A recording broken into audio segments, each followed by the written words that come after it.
doing this that more people have found us on Facebook. All right. Well, so I guess nobody's showing up today. Got Kingpin might be out there still. Makojo looks like he's out there.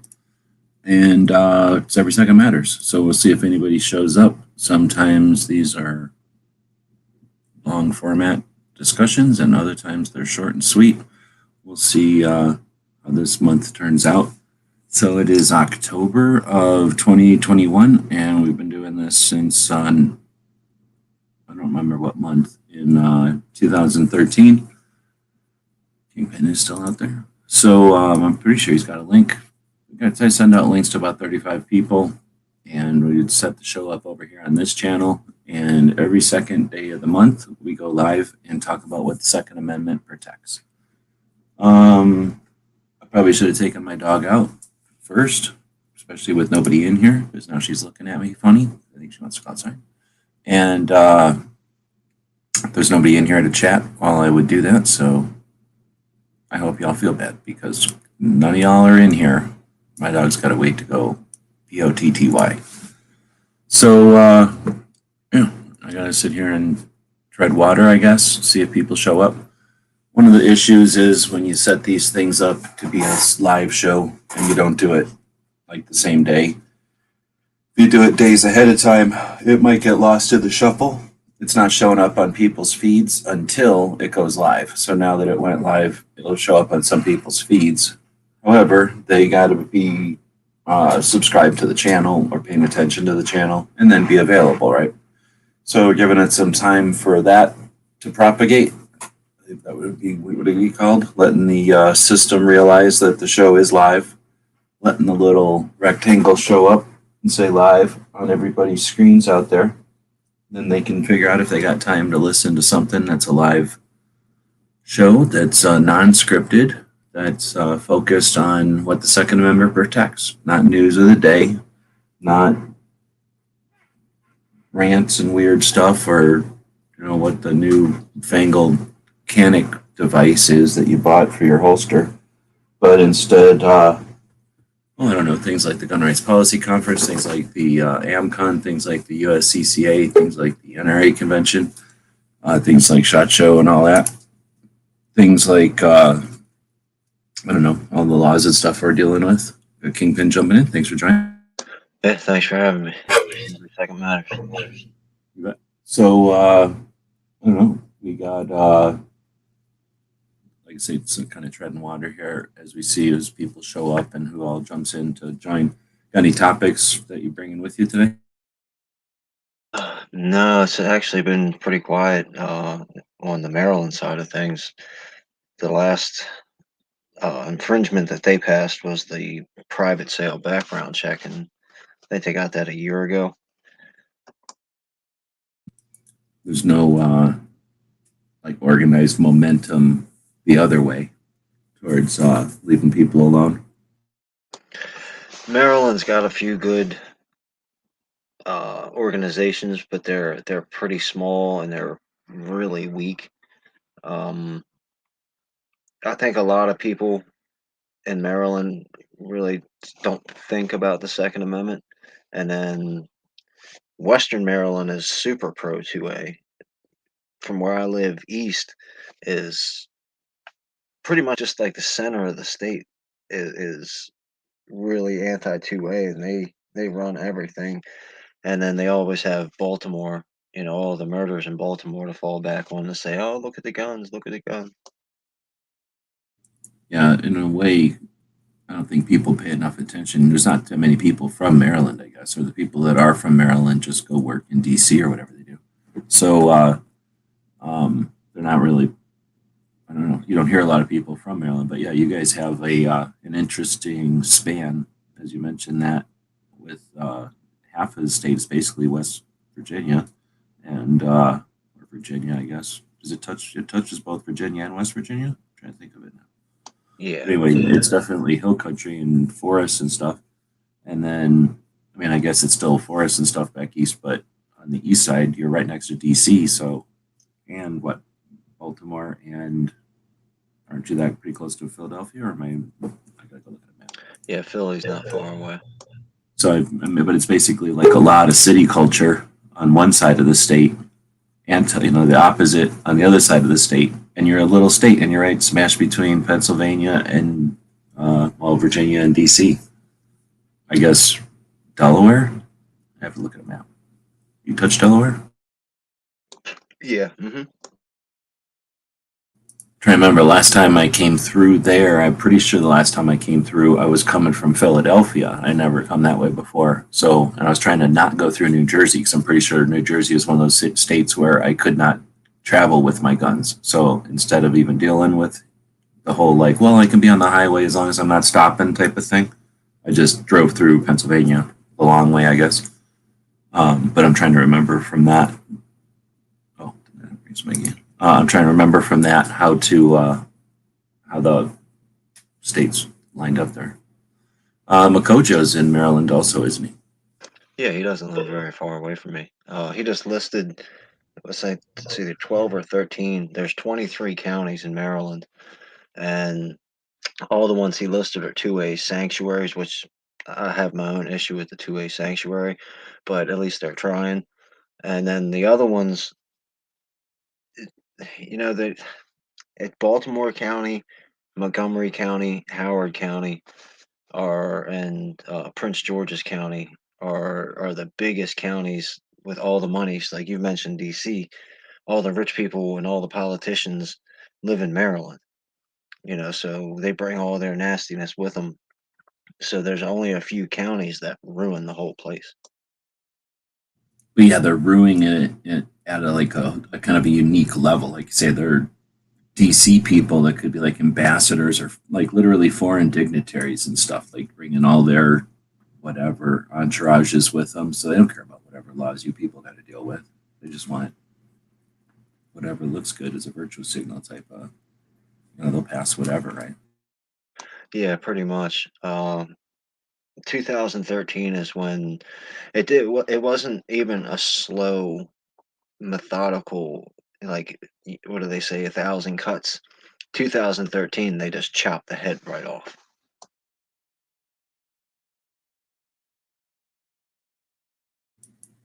You're talking about the assault weapons ban. You can't even have these firearms, or you talk was that the handgun one?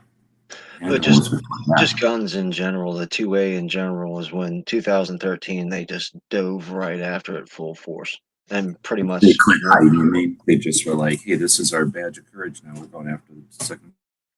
Yeah, we had this guy Martin O'Malley who was pushing to clean up Baltimore was the big thing, and what do they call it? Reform Maryland and all that. So he just brought every liberal idea that he could possibly bring, and people loved it.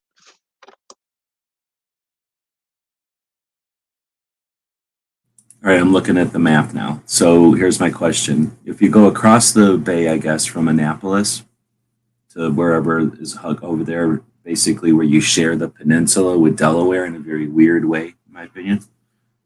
What are those people like on that peninsula? Is that like all fancy rich people, or is that like a bunch of hardworking clam people or something?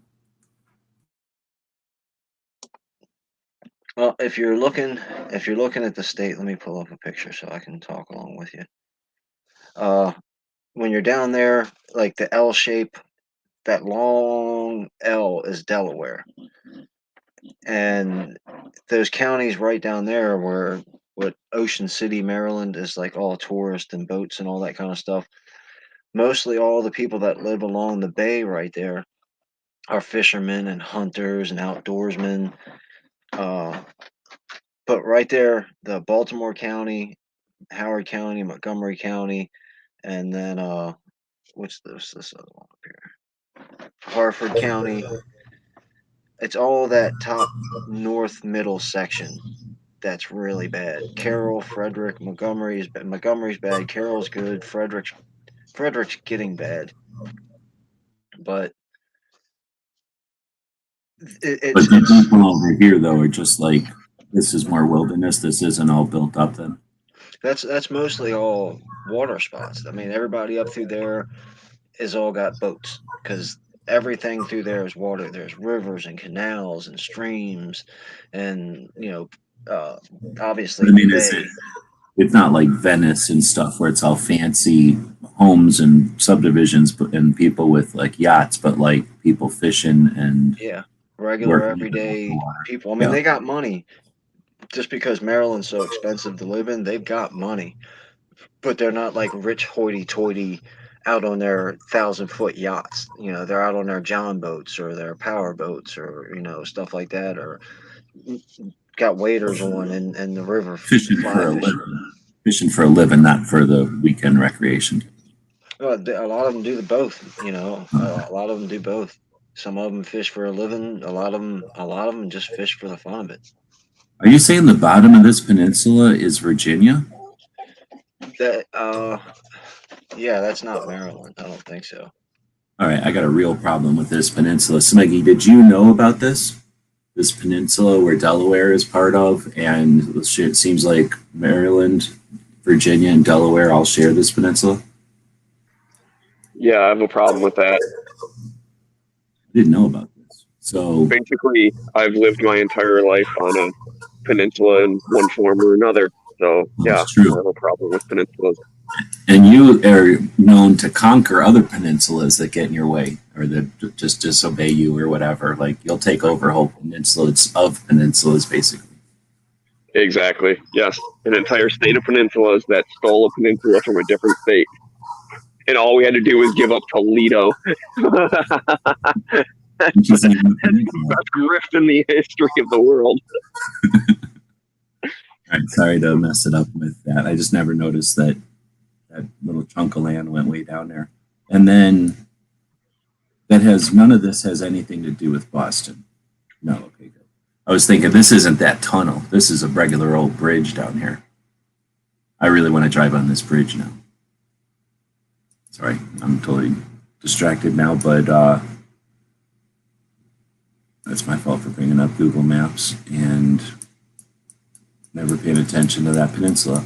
I guess I was mostly worried about or wondering if that peninsula was fancy or if that peninsula was working class, whatever you want to call it, because then I would wonder if it was like sandwiched, if those people are frustrated also. Because I would think, I'm assuming pirates and whatever happens on an ocean or whatever, you'd want to be armed. And I would think that if these people were just minding their business and weren't affected by the cities, then they'd be sort of the same state or the same situation as the people that we're talking about in the west part of the state, where they're less, whatever, urban, city, whatever, focused on living in the middle of the city.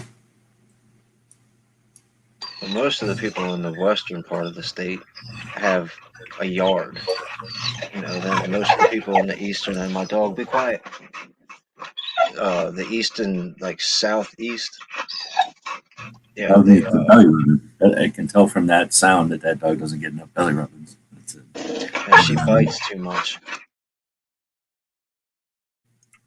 I'm going to go on record right now and say I am against Kingpin beating his dog. So I just want to say I do not condone what's going on right now. It didn't sound like that. I'm guessing that the dog bites too much. It's probably seen too many cats, so I blame cats for that. Well, we just got her 2 weeks ago. She was 7 or 8 months old, and she's never been taught anything. She's an 8-month-old newborn basically, so we've got to start completely over with her. But she's about 40 or 50 pounds, and you can't just let her bite you. She's not. I don't think she doesn't seem to be biting like for violence, but she doesn't. She's never had any bite control. Never had anybody play with her, and Yeah, I hear you. She's just snaps mouthy. sometimes. I call that being mouthy, where there's just they're trying to use it as their hand, their mouth as their hand, or part of playing or whatever. So I don't know about you guys. I used to just grab the dog's tongue, especially if they're real, like the Rottweilers and stuff that would be out of control. You grab them and pinch underneath of their tongue. They don't like that at all. And as long as they're not biting you like mean, they'll pretty much get sick of that. And then if that doesn't work alone, you don't have to do nothing. Just touch their mouth, touch their tongue or something. They don't like it, right? They like, at least my dogs have always been trying to probe or to touch. So when you touch them back, they don't dig that, right? So they just kind of naturally stop it. But I've heard of, if that doesn't work, you don't have to be like, you can just put something like a bitter apple or something gross on your hand that they don't like. Anything they don't like. Like if, they didn't like peanut butter, if they didn't like vinegar, something they don't like. And then you do that about 3 times and they're like, okay, I'm done with that. And sometimes you can just let them decide to quit doing it. Is that the way to say it? I don't know if that'll work with their pup or not. Say it's a girl. Yeah, she's about a 7-month-old pit bull. Here's why girl dogs are better, because they got all that much more belly to rub on them. Yeah, indeed. The boy upstairs, you don't get much belly to rub on him because he gets too excited, and that's gross. No, you got to give them a weird side rub or whatever. I mean, there's still a lot of side rubbing you can do on it. Unfortunately, one of our friends found that dog in a closet after he did like move out. Like when people moved out, he went in and cleaned out the house and got rid of all the stuff that people left behind. And one of the things they left behind was Chance, our other dog, and they cut his ears completely off. And so he loves having his ears rubbed. He'll fall right to sleep in your hands if you start rubbing his ears. You think they were fighting them, or they just acted like they were gonna? He definitely didn't have. He's still got his tail, so I don't know if they just had a botched ear job, like they were gonna, pinch his ears like people do to make them stand up. I think that they were either going to fight him because he was probably the runt of the litter. That's why he got left behind. So he was probably intended to be like a bait dog or something like that. Yeah, one of those kind of things. But he's the biggest angel in the world.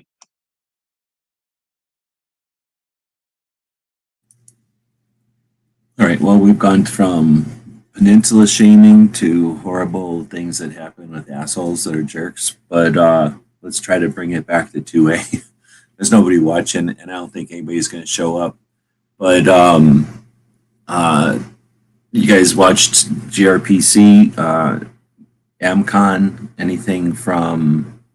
I don't know if you noticed the USCCA, which is, I'll always mention that the guy ripped me off, and I have nothing really good to say about him.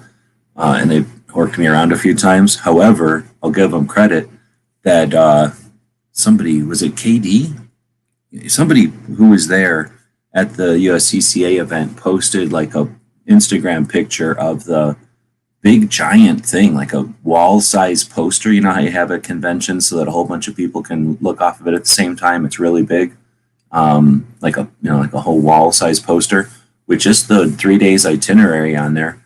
And there's a lot of stuff, like a lot of seminars. So I'll give them credit. They're doing a lot of seminars, and it seemed like a lot of those were focused on some interesting stuff. NRA does seminars, but I mean, we've all seen that no one goes to those seminars, right? And SHOT Show has seminars, but they're super boring. I almost literally got kicked out of SHOT Show for a seminar one time. That's a whole different story. And then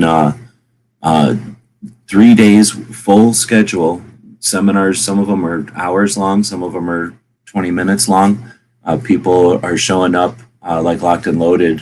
I'm a fan of. They did a seminar at like 9 a.m. Saturday. They'll also do it evening or afternoon on Sunday. So it's a full schedule of seminars, and then some of them are repeated so that it's not just overwhelming either. It's packed full, but it's also some repeats so that it's possible to schedule things and actually see a bunch of stuff. I just think that's really neat. And then, like I say, some of them were focused on 2A, so I'll give them credit for that. And I have not seen that or at least I haven't paid attention in a while, but I haven't been, nobody's drawn attention to that at NRA or SHOT Show actually ever. I was going to say in a while, but I don't think ever. I guess that's not true. There's been one thing at SHOT Show, 2020.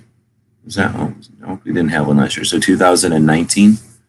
Wait, was this the year they didn't have one? So 2020 was the last SHOT Show that happened? They had one in 20 because it wasn't crazy yet. Yeah, okay. So in 20 was the first year that Maj he basically had an hour to let gun shops talk to a diversity panel to figure out how to explore more market. So basically, a capitalist meets the like a diversity panel type of thing, and basically 15 people showed up for that. So the first attempt that NRA had, it wasn't a massive first attempt that SHOT Show had that I'm aware of, wasn't a massive success or nothing. So anyway, I'll give it to USCCA that they're offering that at least. So anyway, I'm not sure if anybody has seen any of those or recorded any of them or seen any of them that were recorded. I guess Locked and Loaded's had theirs at 9 a.m. and I saw a post that it was happening from somebody that was in the audience, but there was he said there was no live stream or anything, so there was no way to see it. They said they recorded the audio but not the video because of some glitch. So we'll see if they are able to record it on Sunday. Then we'll see theirs. But I think the USCCA stuff is sort of dependent on whether or not the speaker decides to videotape their own. And I don't know if that's a USCCA thing, like because it's members only, or if they just didn't bother, or what. But anyway, I'm wondering if anybody has paid attention to any of that, or gun rights policy, or AMCON, or any of the other things that's kind of been happening here the last couple of weeks. Yeah, so I haven't seen any of the USCCA. I'm looking forward to the Locked and Loaded Latinos, and whenever they get that posted. I did watch GRPC last week. I know we talked about it before. They definitely production value of GRPC this year was better than last year. I don't necessarily like that it was all just premieres, and some of the people kind of participated in the live chat, like in the text while we were watching, but mostly it was just, hey, come watch these people talk. And some of the viewers were talking amongst themselves, but even that wasn't very much interaction. The AMCON thing, which is going on today, I watched most of it live. I did miss some, and they definitely had some audio issues, but again, I try and give credit when credit is due. It was fine the beginning part of the day, and then it got weird, and then it got better again. But the parts that I did interact with, some of my questions one particular question, they asked to the person in the room. So kind of what we were brainstorming with that other day when we were talking about having a live in-person event, but also streaming it and having someone responsible for reading the online stuff and then asking the presenter in real life the question, that did happen. So I like to give credit. It could have been better for sure, but I liked the attempt, and hopefully, technically speaking, it will be better. And then if it's the same format, I like that format. It was people talk for a little bit, then they take questions, and some online, some in real life. Like that was pretty good. Just some technical stuff needs to be figured out. Yeah, I'll give you that. I agree with you, though, that they did steal our deal, and that we probably should get a lawyer. Hey, Charles. Well, Pilgrim, how goes it? Pretty good. Thanks for jumping in. Do you not have, you're jumping in on a Saturday where normally you're doing your show prep, so taking a break?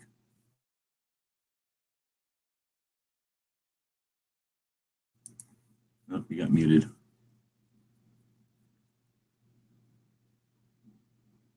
Still muted.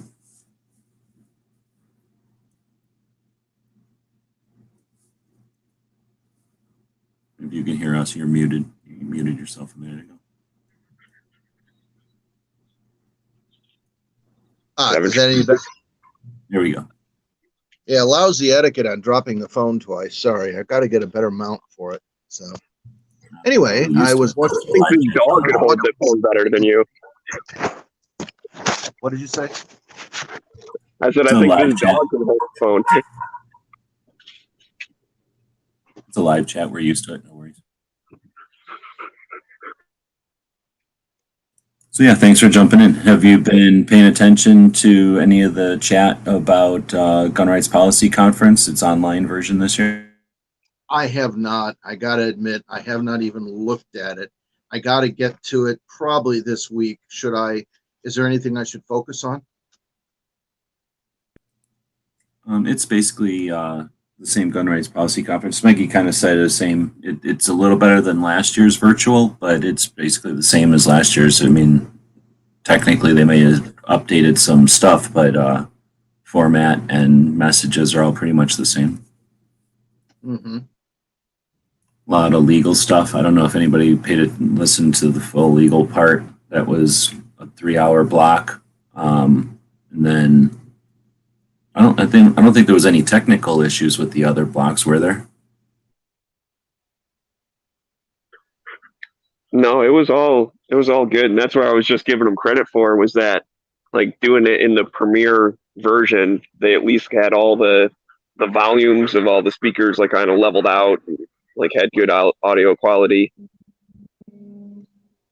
And I watched all the legal part, but that's because I'm a nerd.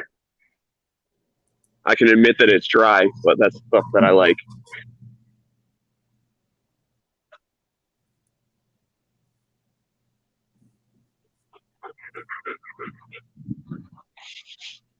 Well, let's see. Where were we at then when Charles jumped in? We were, you were chatting about the AmCon deal. Now, Charles has been in the building with AmCon, but I think you've gone down and sat in for a bit, but you're usually setting up the audio for the Gun Rights Policy Conference. So I'm guessing you didn't spend time today watching the AmCon live?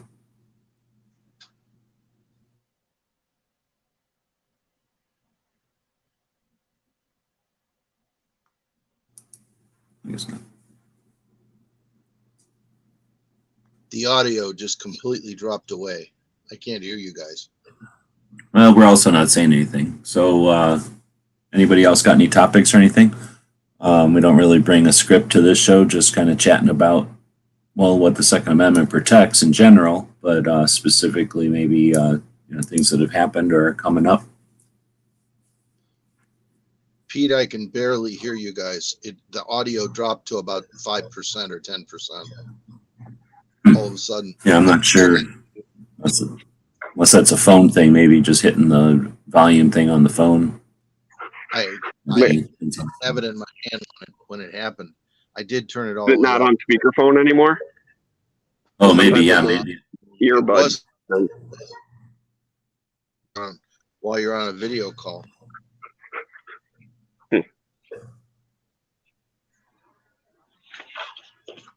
Well, your volume hasn't changed. We hear you fine, so I'm not sure. I was just watching the Liberal Gun Club. Has anybody? I guess they've been doing their annual meeting since 2010. So I was watching their annual meeting, and they did it on Zoom. Have y'all? What are y'all opinion on Zoom?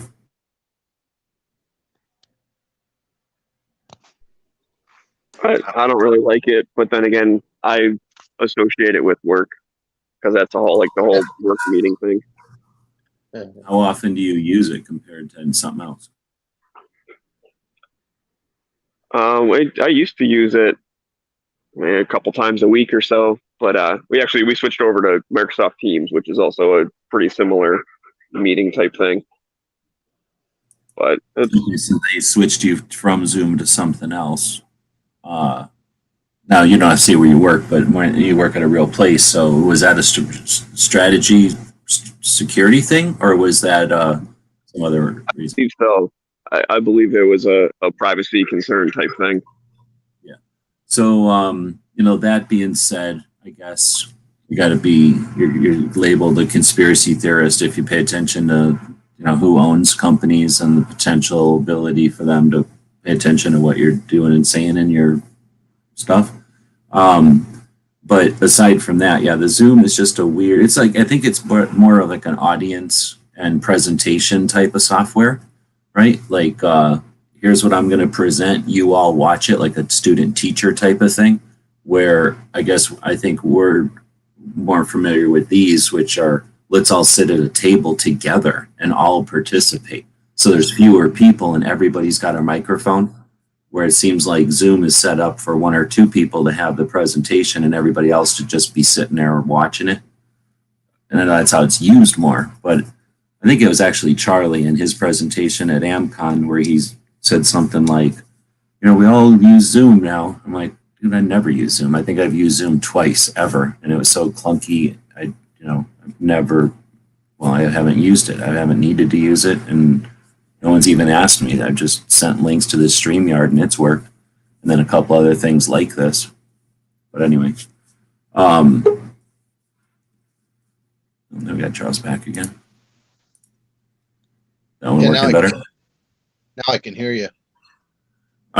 Sometimes the StreamYard thing can be a little weird on a phone, but yeah, I appreciate you jumping on and getting familiar with it. That's cool to see that this is a smartphone. It took Charles forever to get a smartphone, and he's using it like a conference call thing. That's pretty cool. This is a 7-year-old phone. Nice. I like it. Well, it's working great. I have But another also- one. I have another one. It's an 8-year-old phone. No, there's no reason to get new phones. In fact, I think there's reasons not to get brand new phones, so that's cool. Right? Let's see. What's it saying that Teams require both people to have an app? Zoom doesn't require an app, just the internet. Right. You mean the Microsoft Teams thing that Smeggy's talking about? Zoom is just, it's just whatever. We're not to get into that tech stuff. I just thought it was interesting that the Liberal Gun Club does all their stuff on Zoom. And it's just, they spent maybe the first 10 minutes clunking around trying to get everybody to turn off their mics or do whatever, and then finally get it figured out. And then they got going. And anyway, it was just, to me, it just seemed awkward. And then, I don't know. It's also, I don't know, it's the way they present it, I guess, but you never see all the people. You don't know how many people are in the room. Not so much seeing the people, but knowing how many people are in the room. Is annoying when you're just one presenter all the time. You don't know if there's 30 people in there or 3 or what the deal is. Not that it matters. I'm just used to seeing how many people are in the room, right? Anyway, if nobody's got any other topics, then one of my things was going to be ranting about Discord and Facebook. So Facebook being Zuckerberg and all that kind of censorship and blah, blah, blah, and potentially, well, I guess the security is what I'm going to talk about, but all the different, there's a lot of issues with Facebook. So putting most of those issues aside, just the idea that you got to be logged in and use the stupid Facebook platform. So many of these organizations that we have today, because we have a lot of them, but organizations focused on our Second Amendment rights, Second Amendment protected rights. A lot of these organizations are focused and are based entirely in Facebook. And I was listening to Liberal Gun Club here, and aside from the fact that they're on Zoom, they also kind of take it for granted that everybody is going to do a couple of things. And they kind of mentioned all this. And I was thinking about this as I was getting ready for this show, and nobody was in here, so I was going to talk about this. On this part of the annual meeting, they're like, okay, thanks everybody for joining. We've had immense growth. We like everybody to log into the website and join the forum. Okay, so now there's a forum on their website. I'm down with that. And then go to Facebook and join the private groups. There's more than one private group because this is a big organization. They have them per state. You can join as many of those private groups as you want. Probably areas of interest perhaps as well, but basically little private groups that are all tied together under the big Liberal Gun Club. And then you've got encouragement to go to all the different platforms and join, right? And be subscriber to all their platforms, which is kind of the norm, but then go to Discord. So I was like, seriously, now you got them going to your website and joining the forum. You got them going to Facebook and joining private groups. And then you've got them going to Discord. So now you've got an organization. And if you're trying to hide, that's fine. Or if you're trying to be secret, that's fine. If you're going to do things that are private or whatever, I understand, right? All those things are valid and useful. However, if it's an organization, why would you only want to do all those things, right? Wouldn't you want to have a public side? Wouldn't you want to have anything archived? Wouldn't you want to have any of your contributions or the stuff that people contributed to the whole be public? So like I say, when they encourage people to go online to their website and join the forum, I was like, bingo, I like that, because that's been ages since people recommended that. But a forum is a bunch of boards, it's a bunch of topics, it's a bunch of threads, whatever you want to say, all these different, ways to describe, there's a bunch of different posts that are organized by topic, and those topics will then have, subjects. And, if the subject is concealed carry, or if it's the laws in my state, if it's what are you eating on dinner on Thursday, whatever the topic might be, it's going to be organized and it's going to be archived. So now someone can come along and ask a question or state a point or whatever, and somebody can come up and reply. And all that conversation, that back and forth, is kept online, right? It's there and it can be found. The search engines can find it. Other human beings can find it. When, as the opposite of that, when they tell people, hey, go online and go to a private Facebook group. So go online and hide. Go online, use a secret code, knock, go into, speakeasy and go behind the door, and you're going to find a hallway and you can go to back there and speak your mind. Well, great. Now you spoke your mind in the basement of a place that no one knows exists. What is the actual content? What do you get there? And I don't mind having that option, but when they use that as their only options, aren't we shooting ourselves in the foot? Again, I'm biased because I've built online platforms, had communities built and participated in online communities. But the thing is, every one of those communities that we've built over the years, even if they don't exist today, the echoes of them still exist. They're still there when you look at the echoes of the internet. All these private rooms have no echo. They're whispers, and they're whispers into the ear of someone else. So they might be valuable and effective in the present, but we're not leaving anything behind. And because of that, we don't have a history. We don't learn from our mistakes. We don't appreciate. It's easy to, throw out organizations like anything. Look at any organization that's over 30 years old. People are against it. They're done with it. The organizations that are 15 years old, people are already looking at skeptically. So when we start to only value new organizations that have no history or reputation or whatever, where is that?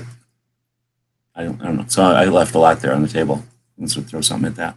There is a way that people could change that fairly easily, and that's simply to record the conversation on your Zoom call and just place it on the internet. It would pretty much be there forever. It would be searchable. No, you're right. Yeah, if you put it in a public place. Yeah. In other words, just simply make a copy and put it where the public can see it. That would be doable by any individual in the meeting. Yeah, and most of the time that's not a problem. I mean, it would only be an issue when there's the whole blah, blah, blah, or whatever. I didn't want to, that kind of issues, the personal issues. But yeah, that would be a thing. It's a little extra step, but extra steps aren't that big a deal. And there's the potential of, if there's 10 people in the meeting, that's 10 copies of it. Right. And you just put it in some public place, and you're just doing it to make a memo so that the rest of the world can listen in. There's nothing wrong with that. Of course, Facebook might have a problem with it, or somebody in the group might have a problem, but you got to imagine that if you're doing anything online anywhere, that unless you're on the most secure of secure connections, and those, I doubt those too, you don't have any privacy left.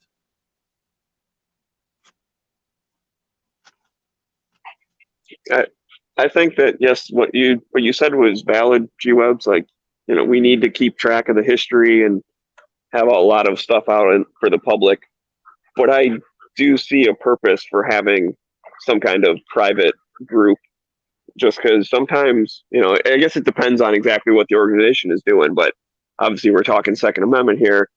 Let's say you had a bunch of the lawyers were getting together and they're going to talk about, oh, we're going to sue New York State for this, and then we're going to do this, this, and this, and oh, we have this secret evidence that we're going to throw on them, and they don't know what's coming. And you don't want to put that on a live, gun tube video or something.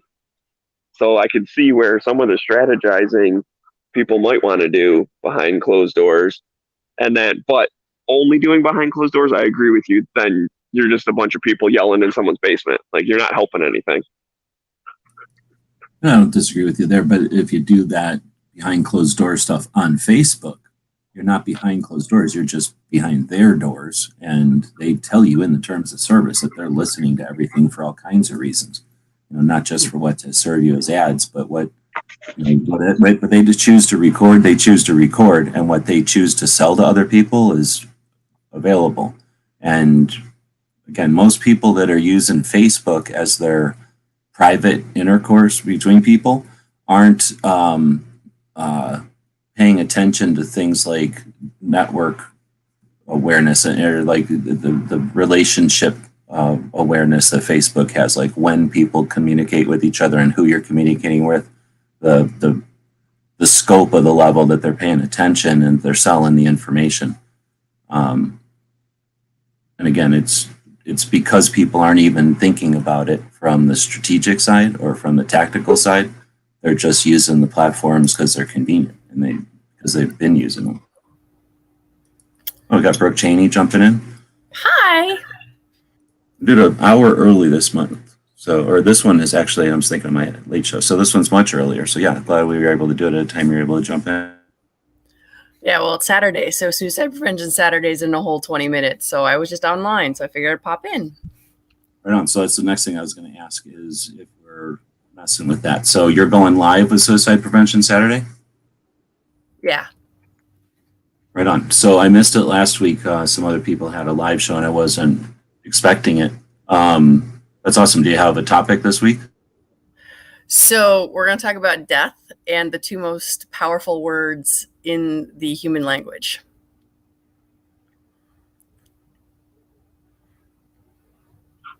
Shall not be infringed. Those two words. No, that's shall not be infringed. That would be 4. No, it's shall not, and then be infringed.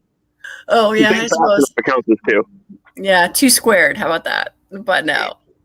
So yeah, so for those of you who won't make it, it's the two most important or the two most powerful words in the language is I am, because everything that you say after I am becomes your truth. And so you have to be really careful about when you use those 2 words, what is going to come after I am, because we program ourselves on a regular basis and we're usually very unaware of the fact that we're doing that. And so we're going to talk about that tonight. And then also death, as far as how in America, there's not a lot of us that are really good about dealing with death in a general basis, and just kind of how to deal with that sort of stuff and how it affects everybody differently. So if you got him, you said you got 20 minutes? Yeah. If I got you for a couple of minutes, I'm going to bend your ear because I never get a chance to actually chat with you. Do you come up with these ahead of time, or are these like reactionary to events that go on, or do you have some kind of a schedule of how you're going to hit the points that you're going to hit? Yeah. So what happens is I come up with ideas throughout the week, and sometimes I write them down and sometimes I do not. And then depending on how Saturday goes is what ends up being the actual topic for the day. So like I'll pick out sometimes like 4 or 5 weeks in a row, and I'll have different topics. As to whether or not I talk about them as I planned, the answer of that is probably not. For example, tonight I'm in New Hampshire. I live in Connecticut, but I'm working a Live Free or Die match up here in New Hampshire. So I've been working all day, and we just talk about, working a match is a long day. So I really did plan out this one before I left, because I knew that it was going to be long days, basically. And so also just whenever I show up, people do know that I do the suicide prevention stuff. At matches, they'll usually say, hey, thank you for doing that. And so I try to do I try to do stuff like this where it's like I am, which is power, and then death, and sort of like how to overcome something that's stressful. But there are other times when my 9:00 show sometimes is 9:30, and sometimes it's Sunday. So there's other reasons why y'all would miss it. It's because I try to do 9:00 on Saturday nights, but it doesn't always happen that way as well. So when they're off kilter and they're not when they're supposed to be, those are definitely the ones that are just on the fly as I manage to get time to talk to everybody. All right. Well, then I apologize. I didn't realize that you'd been aiming for 9 p.m. on Saturdays, 9 p.m. Eastern on Saturdays. I guess I just assumed that you had just started intermittently doing lives. I didn't realize that it was a thing, and that you had, you have to react to life, and that some of the ones that were happening as not lives were the irregular ones. I thought it was an irregular show, and that the lives were just a different attempt. So now I understand. So yeah, I'll leave it in my schedule then to watch them and point people at the show each week. All right. And also, just so you know, though, the other part of that that's a challenge is that I've been doing this on Facebook Live. I've been doing it on Facebook for 3 or 4 years now. I honestly don't remember how long it's been. I think since 2018. And the YouTube lives are much more sporadic because it just depends if I have a computer and my phone. Because if I don't have a computer and my phone, then it ends up tending to be just Facebook Live. I'm working on changing my audience to come to YouTube Live, because the nice thing about YouTube is you can actually look at the past videos, whereas Facebook, once they're gone, they're kind of lost in the ether. So that's probably going to be, I mean, ideally next couple months or so, try to get people more on YouTube versus Facebook. So we'll see how that goes. That's what I was just complaining about like 5 minutes ago. So here's the deal. I'm using this thing called StreamYard. Are you familiar with it? I am not. All right, so I'm going to screen capture and you can look at it. So boom. We were just looking at the Liberal Gun Club. So it's doing that weird picture-in-picture thing, right? Ignore that. Yeah. Let me get rid of this. I've got it, a bunch of crap on the screen I'm getting rid of. All right, so this is StreamYard, what I see, right? So I can bring up, this is the YouTube chat, and I can bring people up on the screen or whatever. So that's super cool. I can brand it. I've got this little, oh, I should have had this banner going across the bottom, thanking our Patreons for making it possible for us to do stuff like this. Yeah. I've got all this cool stuff. I can change the little gizmo up here to whatever I want. I can change this overlay, like I always tell people, hey, it's time to get up or whatever. You can sit back, right? So you can do that kind of stuff. Then you can throw in little video clips, right? Have tons of little video clips. Have a commercial for places that are valid, like this one's going to get me kicked off because they are copyrighted because... History proves to us that when a nation's citizens lose the right to keep and bear arms in their defense, the balance of power always tilts in. Right, so that gives you a chance to take your breath, get some drink, yell at somebody or whatever.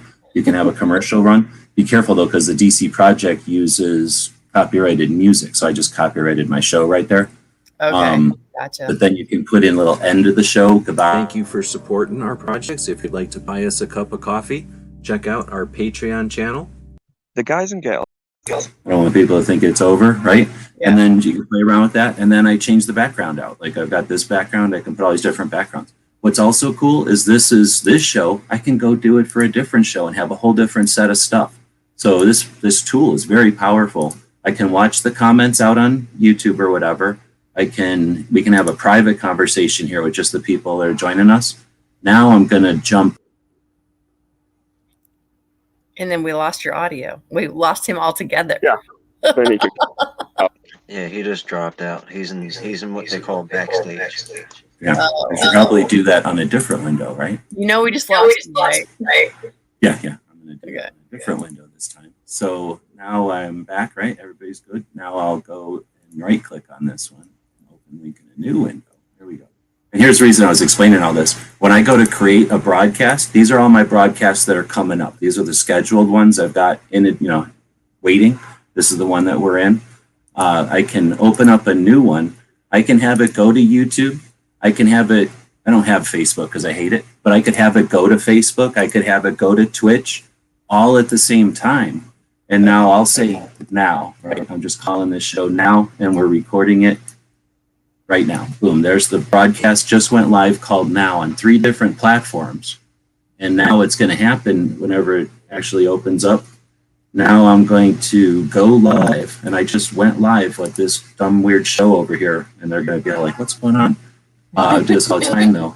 But now I can switch back and forth, and I could have stupid Facebook in here, or I could have Twitch, right? Or I could have YouTube, and I'm going to, as a moderator, or whatever you call the person running the thing, I'm going to see all the comments right here, and I can click on them. If somebody said something, I could click on the Facebook comment, it would show up. I could click on the YouTube comment, it would show up on my same feed. And you can run this from your phone.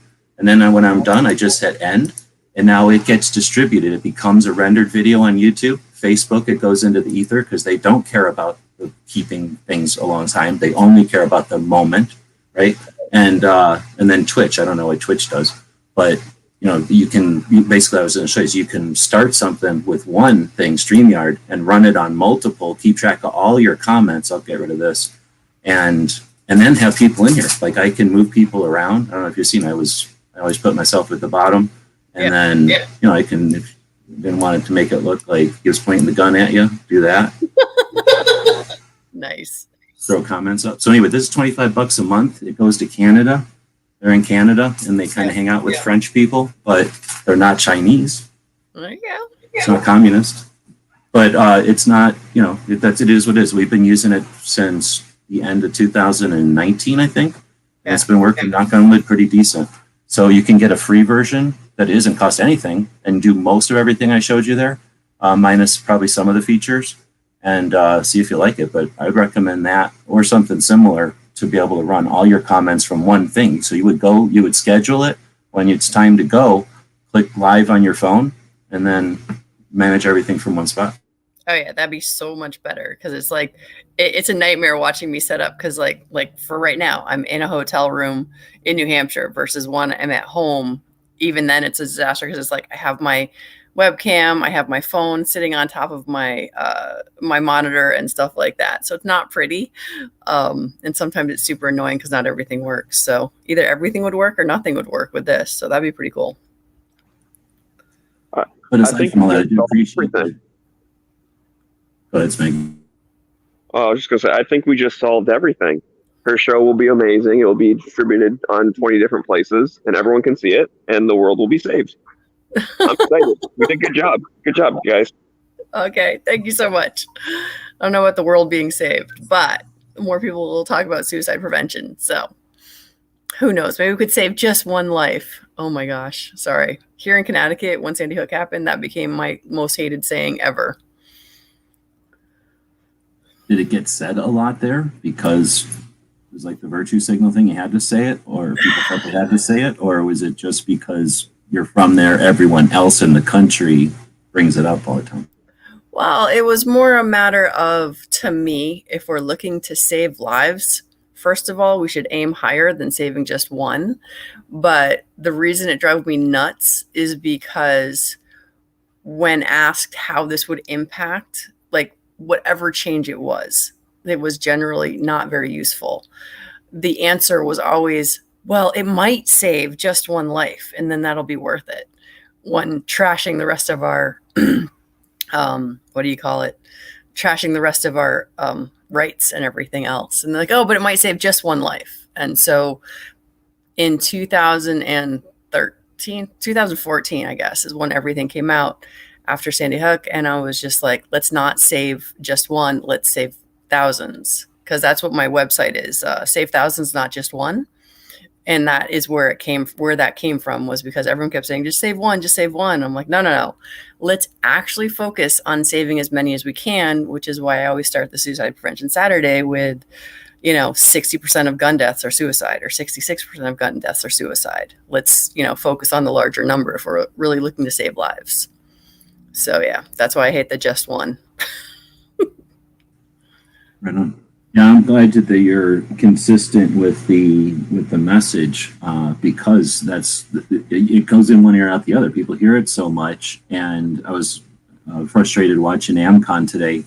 I don't know if you had any chance to watch any of the AmCon stuff. They streamed it on YouTube today, or this year, so it's pretty neat. But yeah, it's frustrating when the I consider the old, and I'm trying to still get my head around where the different eras of like defense or offense and the attack on rights and the defense of rights and that kind of thing. But I think it's at least a generation or maybe even 2 generations ago to just be a self-defense is the reason why we have a gun, or my rights kind of stuff is even older than that, right? And to hear people that haven't clued in on that 2/3 part, that gives us the opportunity to work together. I know I'm preaching to you to the speakers of the choir, but for people that aren't paying attention, the opportunities that we have, the angles that we have, and the ways that we have to create bridges, work together, like just instead of confronting and coming up with all these intricate strategic ways to confront better, or like, gotcha. Oh, let's get them. Let's show them. Like, oh, we got the facts on our side. We'll get you. Yeah. And coming up with wasting all this time trying to come up with this gotcha that may work on a person, but instead we could throw the paradigm away. Like they're going to come up with this set of tools and this like set of abilities, and we're going to say, that's fine, let's put that aside for now and let's work together. And they're going to be like, what? And now we can start actually doing things that, I mean, I'm speaking to the choir here, but we're going to save lives, period, in the process, firearms related deaths. But then in the process, create systems that remove the things that created the violence in the first place, like most of the violence. So all these things that people are reiterating with their facts and their, we're called echo chambers. I mean, I see the value in echo chambers though, but still, like when you only sing the old songs, the echo chamber isn't as good as or as useful as when you're singing current hits as well, or like paying attention to what's trendy as well. So yes, I appreciate that you're putting that constant effort in. It does eventually get through to people, I hear, from my side, from seeing it, because I'll try to offer, a glimpse of what you're doing in your brief, consistent messages, because that's what people don't understand is it's not well, you've probably heard it more than I have, but when people think suicide, they go straight to negative and stuff they don't want to talk about. So it's so cool to see that there's a consistent effort to wake people up to the potentials we've got and the good that we'll do. I mean, think about it, like I just want to reiterate myself, but now building bridges and giving ourselves new strategies. And that's what most people are discouraged. Oh, this didn't work. And I tried it again. It didn't work. And I tried it again. Didn't work. Well, here, you want a whole new bag of tricks? Like you want a whole new set of tools? And now you get to go try those and compare them. So anyway, it's frustrating to hear people that haven't woke up to it. So I'm glad that you're continuing to put it out there for them to find. Yeah, well, I mean, I definitely think part of it too, though, is that one size never fits all. Like, just because you like my message, there's other people out there that love the Second Amendment message and just that, or our right to self-defense, or all of that. And it's like, mine is just one of many. And I just know that for the longest time, I did not understand how or why the Second Amendment was important. And I was literally the dumb blonde when it comes to like Second Amendment and our rights. I'm just a baby in all of that in the past 10 years, having been in the gun community, learning about all that. So I'm trying to come up with, where do we have common ground? If we really want to save lives, how do we save lives? Because the people who are anti-gun, I try to bring them around to the idea that they're anti-violence. And for the most part, most of them are actually anti-gun versus anti-2A. They just don't know. And for my wonderful and spectacular gun friends that all they want to do is talk about Second Amendment and how dare you tromp on my rights, the people, it doesn't reach people who don't understand what the Second Amendment is or why it is. So that's kind of my whole point of branding. But I'm going to jump off because I have to switch positions and get my phone because I don't have the cool software yet. So Well, thanks again for jumping in. Great chatting with you. So I'll check you guys out later. Have a good chat. Yeah. Bye, guys. And Smeggy left, so we had right about the hour mark, and it would be polite to end it so that we can all go watch her chat. So hers won't be very long as the thing. She usually only goes like 20 minutes or something.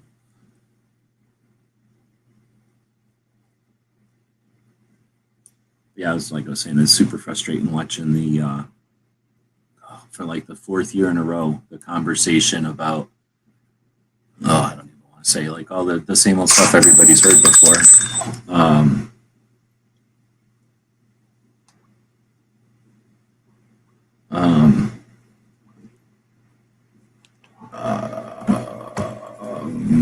As far as, I don't know, the old arguments, or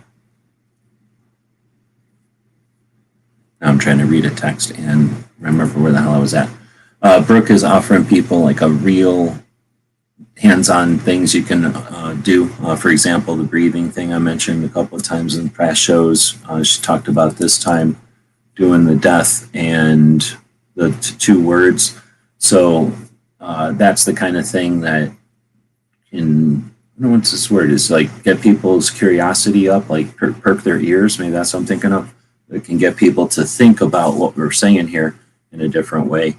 And I think that's the whole thing. She's kind of mentioned it there, that people aren't anti your right, they're anti bad things happening. And if we can change the conversation or agree to have a conversation on mental health or some other element that will eliminate the problem instead of somehow living in this paradigm where it's our rights or nothing. Like that's somehow it's our rights that are causing the trouble instead of trying to figure out some way to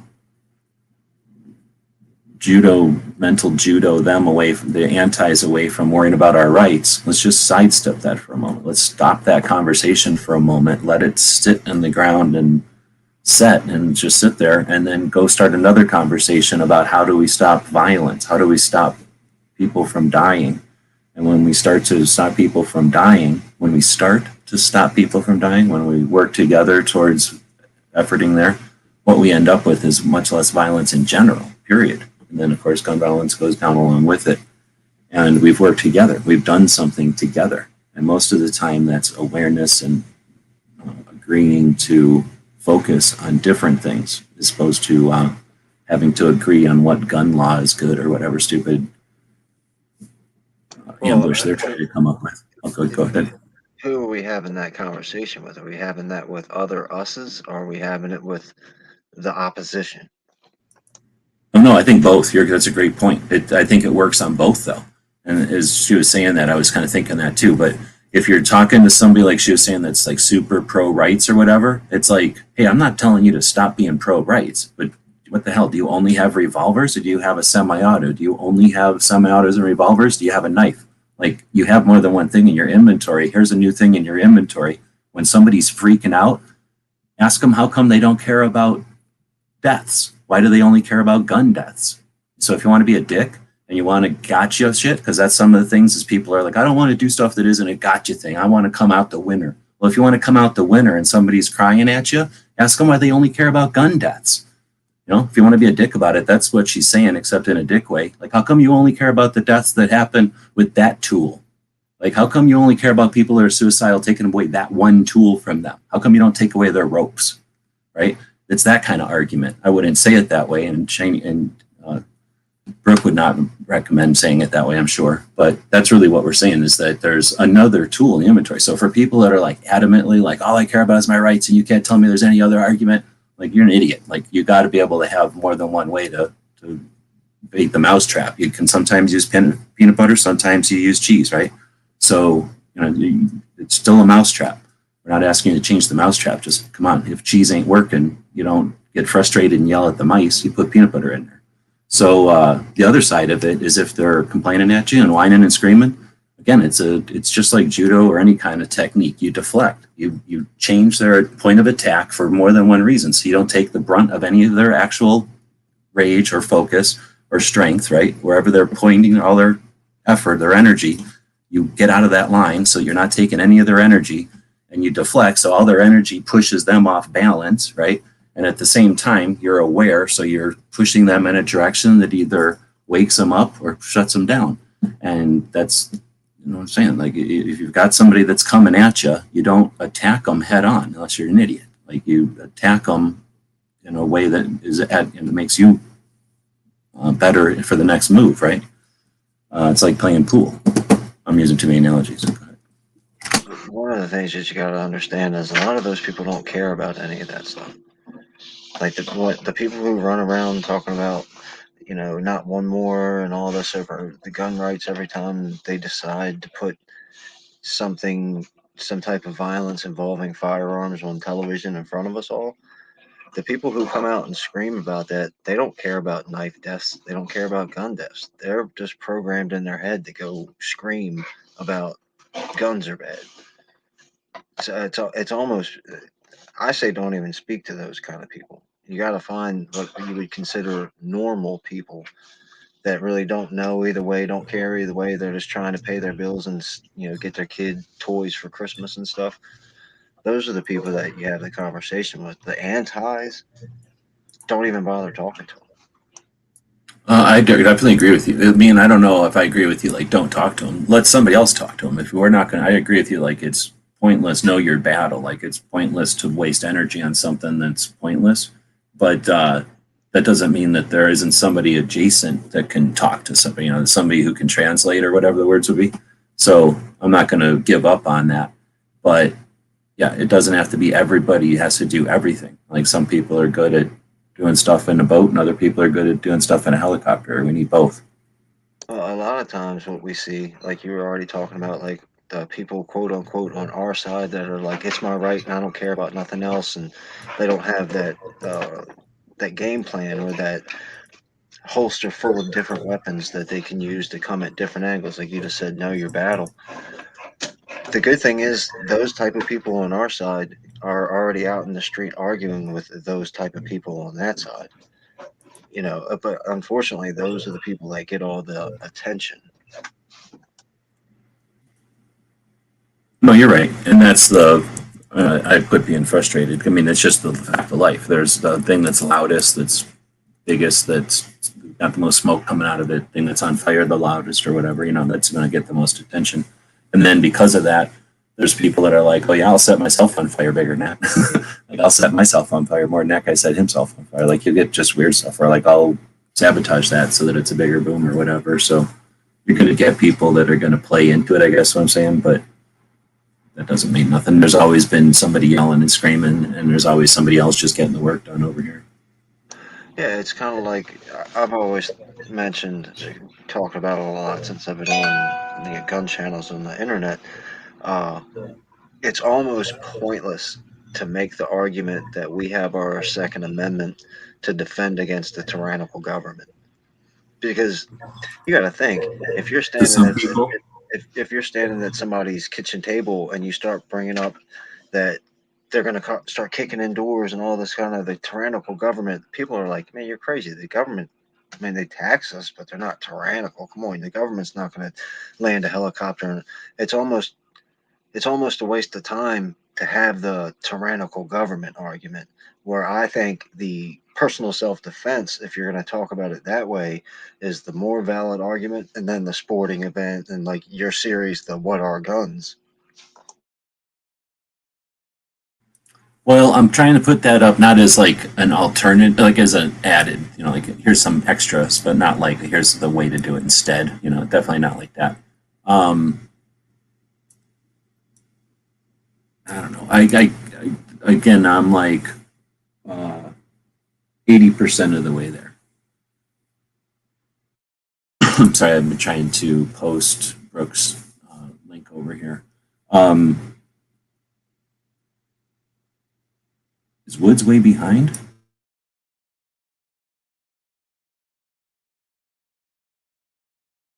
No, he posted that a while ago. Oh, I'm way Oh, I behind. guess he didn't post it a while ago. It says 8 minutes ago, so never mind. But I guess, yeah, you got to know like your battles or whatever. But I guess I'm still like 80% with you, because I guess I'm willing to say it would be interesting to have conversations, and I think they're still worth in having conversations on how to. I think you don't have to change somebody's mind as much as like show them some examples maybe. And I think what you were saying, like the tyrannical government, I was trying to think of like whenever somebody brings that one up, like I agree with you that just saying, looking at Nazi Germany, you know, some people born since 2000, like they could be 22, 21 years old and born in 2000, right? They could be a full adult, 21 years old. They can buy guns if they want, right? Born since the year 2000. I can't think about that. So that person, and you bring up Nazi Germany, they don't even know what a black and white television is. That person's probably never even seen a black and white television. All they've ever done is seen things with a black and white filter on, right? So they just live a different world. I don't think they can even appreciate what it would have been like for Cold War or like world before internet. You know what I mean? Like they're not able to conceptualize certain things. So I guess I can understand that we're not going to be able to reach them with some things, but I think that there are going to be ways to, and again, you don't have to change their mind, but there's going to be ways to get through to them. And I'd be interested to see people effort towards that as well. So I guess I'm just a long ass way of saying, like, I'm with you 80%, but I still think it'd be interesting to see ways to, I don't know what to say, wake people up, because I don't think that's the word, make people understand some of our apprehension. But anyway, so showing them like Nazi Germany, they don't get that, right? It's beyond their realm. But saying something, I don't want to say Venezuela because I just don't know enough about it, so I'm going to use Mexico as an example, and it might not be the best example. But when you can, if you were to say, don't worry about a tyrannical government, or it's not like the ultimate reason we have firearms is to keep our government at bay, but instead to say like, man, what's going on in Mexico? Like, what's the real cause of that? Like, how come the government has no power over these cartels? Is it simply geography? Is it because they don't have roads? Like, these people like literally third world, like they don't know how to use fax machines or whatever the hell, stupid derogatory crap people say. Or is it the fact that the people can't literally say no? Like there's nothing that the people can do to say no. And when the people can't say no, the government gets all wishy-washy and this and all happened. And then, like maybe there's a way to use some summary of that, like some quicker, more quick, effective way to mention some real example of why what is it? The behind every blade of grass, it has nothing to do with pulling a trigger. That's the what's the word? It's the preventative effect, right? Like the fact that we've got guns means that no tyrant would ever take office because it's not going to work. Like they have to go to some other country to be a tyrant. We say that our people are tyrants, but it's just because they're spending our money. It's not like they're actually, well, I don't want to get too weird because as soon as I say something, they'll do something to prove me wrong, right? But what I'm saying? Like the real tyrants that are out killing people are in countries where there's nothing they can do about it. And I think that's still a valid truism, I don't know, say like fundamental thing that I'd still rather get. I'd like to find a way to get that across to people. I don't want to be like, let us keep our guns because it really doesn't bother you, right? Like I'd rather them be like, you keep your guns because I now feel safer because even though I don't have them, I'm glad to know that I think 3/4 of the people do have them, and that's what keeps us. But that's a big ask, I guess. Well, the propaganda that is, especially, it's 2A related, the negative propaganda that is pumped into the entire world, and we'll just cut it back to the nation, the United States, is something that we could never overcome because the media, the schools, there's so much organized strength pushing against us that you're never going to be able to have one guy go in an auditorium and say 2A is good because of this, and then change the world, because then there'll be 10 million messages just as fast coming out talking about how bad it is. So you got to focus on, like you've mentioned it before, when I'm talking to one person, then I can maybe get through to that person. If I'm talking to 10,000 people, I might get through to one person, two persons. And I think a lot of us want to get that 10,000. When you get a chance. Sorry, my friend was saying something to me. But I don't know. I think. Well, you mean like you think that most people are just trying to get the largest audience or the biggest volume out there? Well, no. The school has the biggest volume out there. The media, Hollywood, pop culture already has that. So there's no rally that we're going to be able to go to defend against that. Because kids, you mentioned Nazi Germany. Kids today don't know anything about Nazi Germany. And the way American education is, we have taken right wing from Europe and placed it to the right wing over here, which it's absolutely the opposite of. But people just know that, okay, Republicans are right wings, that mean they're Nazis. And that's something that has been taught all throughout school. You see it on TV and all the news.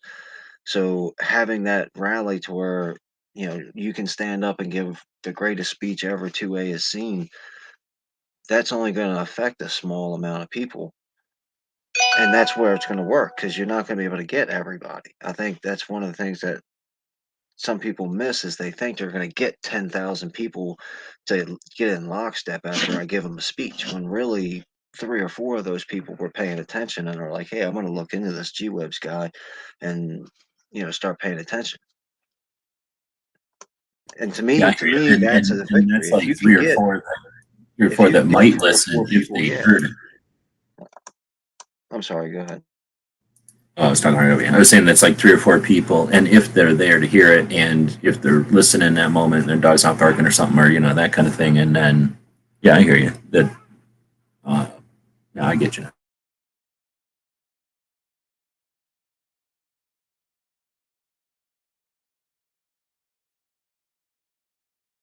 Well, that's why we do every second matters. I don't think we knew that when we were building it necessarily, but I think that was the concept, was that there's no message that works all the time, or that's, I mean, there is, right? The foundational stuff, but the core stuff. But, aside from the core, the what everyone's called the bones of it, there's no message that like rings that true to everybody necessarily. So everybody's going to come to it from their own things, have it for their own reasons. And that's part of maybe that's just part of it. Maybe we just have to get used to realizing that and get better. I still say here, kind of going off topic here, but we just have to come up with a system that allows us to deal with that element of it or whatever. Because there is no message that's going to amplify whatever. And, there's no message you can wrap around it that everybody's going to necessarily jump on, unfortunately. Well, I don't think that's unfortunate. It's just the way it is. There's like apples or like honey. Like, what the hell? Honey's awesome. Not like everybody loves honey, but pretty much everybody will eat honey. And then there's some people that are probably allergic to it and it'll kill them, right? So it's like that. I think it's one of those things where we just have to all figure out we're not all going to love it the same way, but we all have to get past that, maybe. I don't know if we have to do anything. Eventually we'll get past that. That is pretty valid, because that's where I kind of feel with every second matters. To me, you go on the internet and you always hear a bunch of people, we need this place to do this GOA or this NRA or this 3-letter place to go save our gun rights and save us, and who's going to save us and who's going to do this. And I don't what it's every second matters, I think, is the answer to all these questions, because it's what are you going to do? Doesn't matter what NRA is going to do. I mean, where are you going to stand? What are you going to do to contribute? What are you going to do, whether anybody else does or not? And right there, every second matters. Is you don't have to buy anything. You don't have to be nobody's your boss. You don't have to like me or G-Webs or Moo. You don't have to like any of us to be every second matters.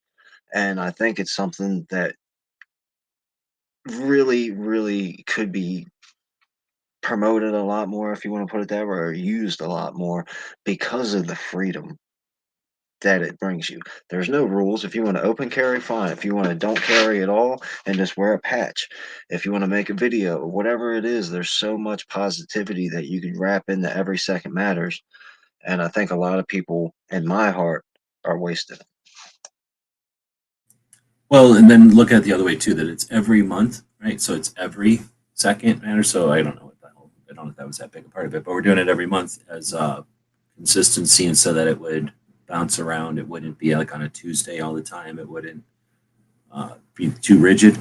But it's also monthly. So as you're saying that, you're right. There's a lot like a message or like the way, but then it's also, or like, what are you going to do?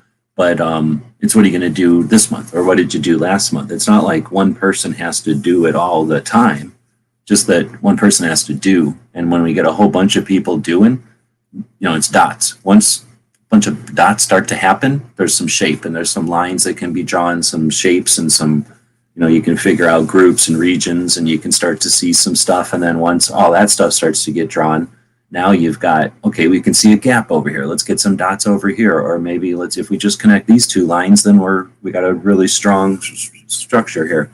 And if those dots start to blink because whatever, people got lives or people die or people get rich and can contribute more, right? All those kind of things are going to make the dots start blinking. We're going to see patterns there.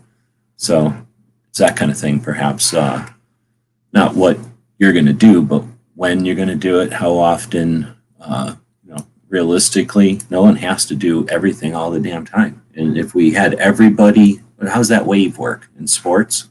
Like, all you got to do is stand up. All you got to do is stand up for a moment. It's just that when they coordinate a whole bunch of people standing up for a moment, it's interesting, and everybody gets all upset about it, right? And it pisses people off. It can be done as an annoyance thing. It can be done as a victory thing, right? And once you figure out how to do it, now you can do it. And if somebody says, hey, let's do it, except let's do it the other way, guess what? Everybody can just do it the other way, right? And now if somebody comes in and says, I'm going to challenge this stupid audience because they can't work together. Well, guess what? They can work together. Kingpin is doing something in his real life. We're waiting for Brooke to go live. She's probably trying to figure it out with all of her contraptions and her fancy platforms and whatnot. Nobody's really saying anything out there. The goal of this isn't to showcase or to grandstand or to disseminate. It's really just to offer a platform for people to collaborate, to discuss, to be aware, to be inspired, and to generally participate in. So nobody's doing that. I got no interest in hanging around. I'm not sure if I'm going to do another show tonight. I mean, because I got to make money and do things. So I don't know if I'll be able to do one tonight. If we don't get some kind of feedback here, I probably won't. Lots of other stuff people can watch that's 2A related. And I don't think we're getting a Locked and Loaded tomorrow because of stupid AmCon and stupid CCA. But what else are we missing here? There's probably a Gizzard show tomorrow. Yeah, Sunday morning. I don't think he's not doing it.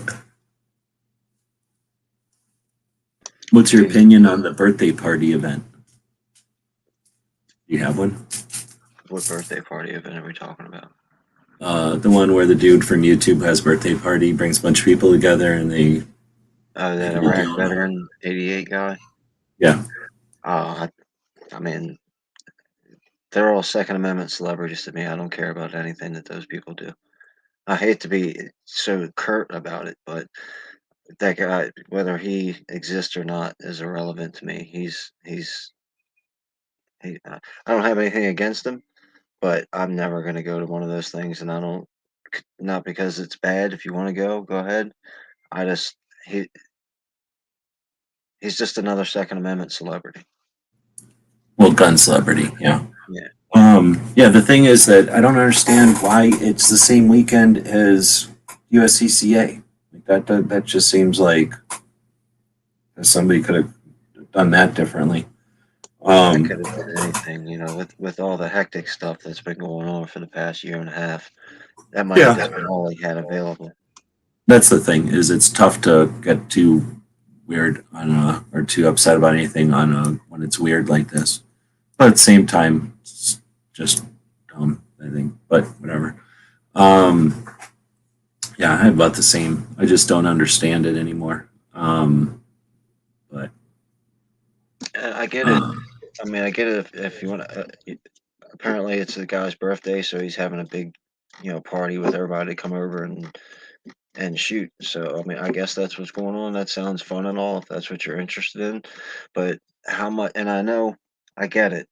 You don't have to be shall not be infringed night strikes out there. Shall not be infringed 24 hours a day.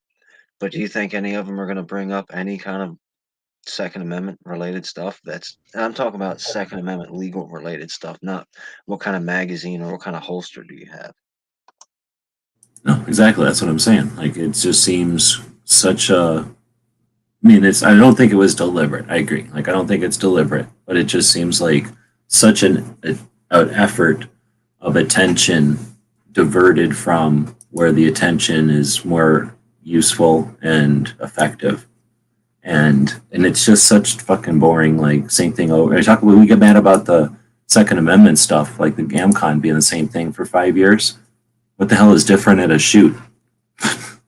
One thing that's different. I mean, maybe the channels that show up, the color of the grips on stuff. Like, yeah.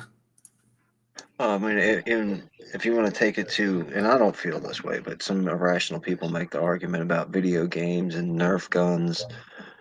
Aren't you guys just out playing, blowing stuff up, acting like a bunch of little kids playing with guns? Well, in one way, yeah. That's all they're doing is shooting lead into a wall. But they're doing, or into a hill. But they're doing it with cameras on, and they're doing it like about as efficiently as you can. I mean, in some ways it's cool because Eric's cool and he started doing the YouTube thing, and the YouTube thing didn't exist until not in fancy really. And then, we're all kind of doing, there was like 4 of us doing stuff. And then Hickok shot them pumpkins. Obama started being all mean. And then the networks bought everybody. And as soon as the networks came in from FBS Russia, right, the network came in, and then all the other networks jumped over and bought everybody. Then it got different. But for a while there, it was neat to watch the channels grow and how it started from being like a valid, what is it called? Like a validation type of thing. Because at the time YouTubers were getting the cold shoulder from the rest of the industry because they were all butthurt that they knew we were about to take over. That video was about to take over. And so it was a thing, and it's interesting to watch something like that grow. But again, just there's more times to do it than at the time of year when the gun rights policy conference happens and an industry event is happening. So like I say, and there's like machine gun shoots and stuff. I guess it's probably like from one thing, it's probably it's his birthday. It's his birthday. What are you gonna do? But if it's a rush to do it after all the heat of the summer is gone or something, before it gets cold, I guess. Then just move the location, put it somewhere where that's not an issue, right? But whatever, I don't really care. Objective. I mean, I'm going to go to the range tomorrow. Here's the thing: 90% of the people that went wouldn't have been talking about AMCON or gun rights policy anyway. Like even if it wasn't happening, if it happened in a different weekend, they still wouldn't have lifted a finger towards it. So it wouldn't have changed nothing. But I guess it's just glaring since they're just overlapping right on top of each other. I'm still waiting for Brooke, so I'll just probably sit here until she goes live. I don't know if I'm doing something wrong. She's just taking a minute. You mention it all the time, and I agree with you completely. Everybody talks about we need a Bloomberg. Well, Bloomberg is one guy with $1 billion. We've got 1 billion people with $10. So we got more money and more people than Bloomberg. But all the people who scream about needing a Bloomberg, do any of them ever call Hickok and say, hey, Hickok, why don't you hold a 2A rally? Hey, Iraq 8888. Or would you say the fancy guy? Or the Jerry Micklick guy? Or Remington? Or Ruger? Or Smith & Wesson? We've got all these heavy hitters in the industry, and none of them are doing anything for us. And when I say us, I mean the 2A, not like us as in me. I take care of myself.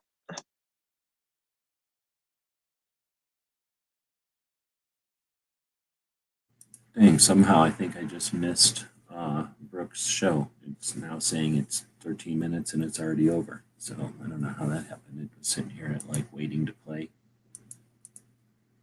She might have been live and didn't realize it.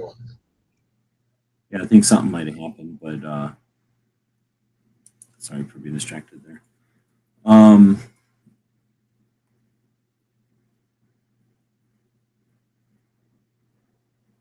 don't know where to go with that. Yeah, now we're getting a playback error. Are we still live? Maybe YouTube's having a glitch. Yeah, we're still live. 6 people watching. Yeah, nobody's saying anything. They all hate the 2A now. Nah, it's just if there's not an actual thing happening, it's sort of like what I was saying in one of the chats the other day, is that it's like we're fire extinguisher, 2A's fire extinguisher. Like we need it when we need it. We want it to work, and if it doesn't work, we throw it away because it's useless. We need one that works when we need it, and that's valid, right? Like we need stuff like that. But it's frustrating being the fire extinguisher, or it's frustrating caring about fire extinguishers or whatever, because it's like, hey, remember the fire extinguisher that nobody cares about until we need it? Hey, remember this fire extinguisher nobody cares about until we need it? Like, hey, the fire extinguisher, we could put a better fire extinguisher here. We could use this fire extinguisher better. Nobody really cares until like, oh, there's a fire. How come the fire extinguisher didn't magically put out our fire? We have a fire extinguisher. We had a fire. Like, why didn't it just magically put out? Like, I mean, it's sort of frustrating, and that's not going to change or anything. But I think it can be mitigated. Is that the right word? Like it can be managed the same way that you manage gun safety. Like who wants to sit around worrying about gun safety? But we took it upon ourselves to do it. I don't think drills are dangerous, but you don't see like the drill industry worrying about it and having all kinds of campaigns about taking out your bits, or like never run with the bit in the chuck. You know, there's no like little catchy phrase about drills or like chainsaws. You would think chainsaws, like, dang, a lot of people own chainsaws. You can just buy them without a license. I was kind of scared first time I bought my own chainsaw. I was like, shit, I didn't have to buy, I don't even know how to work this thing. And I just bought a chainsaw and I took it home and just started figuring out. And I'm like, hope I don't chop something off, learn how to work this chainsaw. But you can just buy a chainsaw, right? Nobody cares. There's whole movies made about how scary those things can be. Well, I think the problem that a lot of people have is they're reactionary. And I mentioned it right when Donald Trump got elected.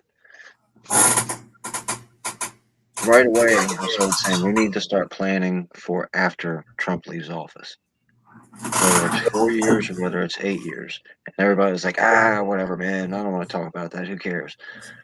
And that's one of the problems that we have is we wait, like you said, until the fire started. And then we're like, all right, let's sit down and make a plan on how to put this fire out. Well, we could go to Walmart and buy a bunch of fire extinguishers and then have them ready for when the fire starts, but it's already started.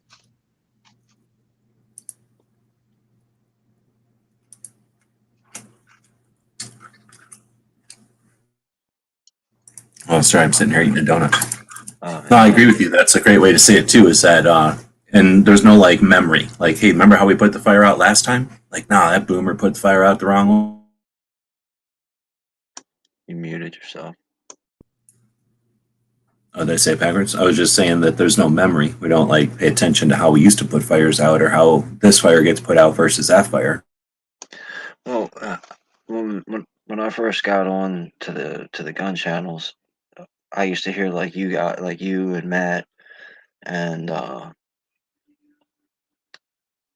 like the gun channels chat, old school chats, talk about the 2013 and Obama and all this kind of stuff and how you got organized, and it kind of became like an old timey story, like when you'd sit down with your grandpa and he'd tell you about the good old days.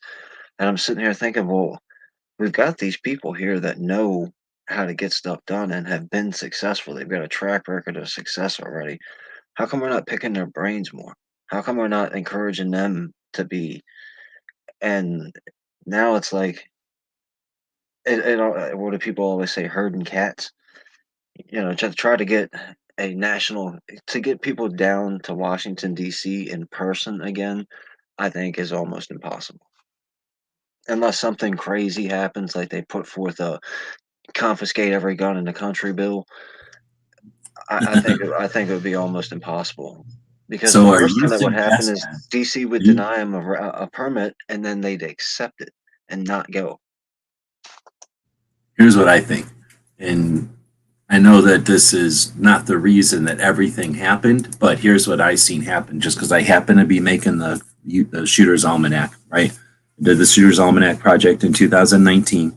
And I was like, all right, I'm going to put this book together where it's going to be like an almanac. It's going to be a 1 page per week, so 50 pages long, and then have all this information on there about like a schedule of events and histories and all the stuff I'm interested in as far as like events in our gun history and remembering things that are worthy and keeping aware of things on the horizon so that things don't sneak up on us, right? So that we can plan.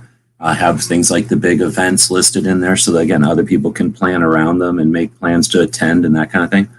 So as I was putting that thing together, the rallies, of course, were a big part of it. And there was going to be a ton of them in 2020. Like there were going to be a lot of rallies in 2020, pretty much except for the hottest months. I think I was reading that, don't I? Except for the hottest months, there was going to be multiple rallies. Like some states, I think, had 5 rallies, or some months had 5 rallies in them. I tried to figure out a map to go to all the rallies, and you couldn't because some rallies were happening in different parts of the country on the same weekend and stuff. Like it was cool. There was a lot of rallies, and that started in 19 with a couple of rallies and then that big rally in DC. And that came out of nowhere, and that came out of the NRA falling apart. So I don't think at this part it's any secret anymore. I don't think it's supposed to be a secret anymore. But the rally wasn't an organization. It wasn't like Gun Owners of America or Firearms Policy or Second Amendment Foundation or the NRA. What happened is the NRA was having issues at the management level, you could say. And I mean, that's no secret, right? But the issues had alienated some of the big donors, people that were putting in their, leaving their money to the NRA type of donors, like the people that had huge, what do they call that? Personal wealth or whatever. And they were leaving big piles of money to the NRA. They were withdrawing that support from the NRA based on the mismanagement and whatever, and the directions that the NRA was taking. So they took some of that money that they pulled away from supporting the NRA and said to a couple of people who they thought could do it, could facilitate it, go make a rally happen. Get the Second Amendment community together under no banners, like under nothing, no political banner, no organization, just make a rally happen. And it was difficult, but it happened. And well, it was successful to some extent. It wasn't the most successful thing that's ever been, and it wasn't the least successful thing that's ever been. It was definitely moderately successful, I'd say, in more ways than one. But I think that was an indication that the NRA wasn't necessary, and that in fact there was a motivated base that didn't need any kind of infrastructure. And we know with the internet, that's more and more possible all the time. And with people living their lives on the internet, it's not like it's, there's more and more people aware and able to have, very useful communities, happen online or, happen, period. So I think that rally was an indication of that. And then the potential of all those rallies just was nuts. Like, can you imagine looking out as a person who's paid by the 20th richest person on the planet? Your job is to manipulate the population's perception of firearms and the ownership of firearms, and the perception, I guess, of firearms owners. So you're trying to do a PR job, because that's your expertise is PR. You're trying to pull a PR job on the rights of a good chunk of the country. Well, the rights of everybody, but the rights that are exercised by a good chunk of the people. So if that's your job and you're seeing this massive grassroots support and then people showing up and realizing that when people show up, all the consequences of actual gathering, the reason that it's in the First Amendment, the results of all these people showing up and meeting each other in real life, and what becomes of that, what blossoms from that. So yeah, everybody got locked down, all that stuff got turned off and shut down, and then the bullshit fake reaction to the bullshit that you can't even talk about because of the stupid censorship and shit, but we all know what we're talking about with that fake bullshit in the month that they refer to as the first month, and the number that we're not allowed to say. So that's fake bullshit.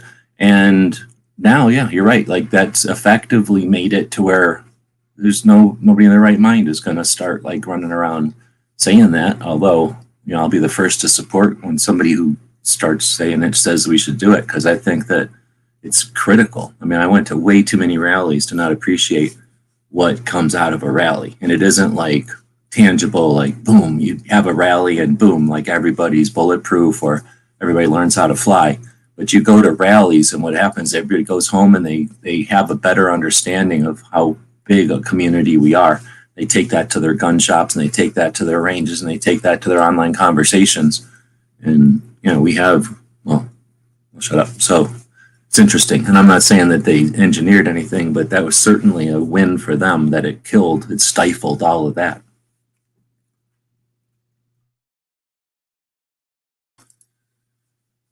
If that shit wouldn't have happened, can you imagine what this year would have been like after an entire year of rallies? Yeah, I mean, definitely, yeah, potential for a decent swell of movement if people would just get activated.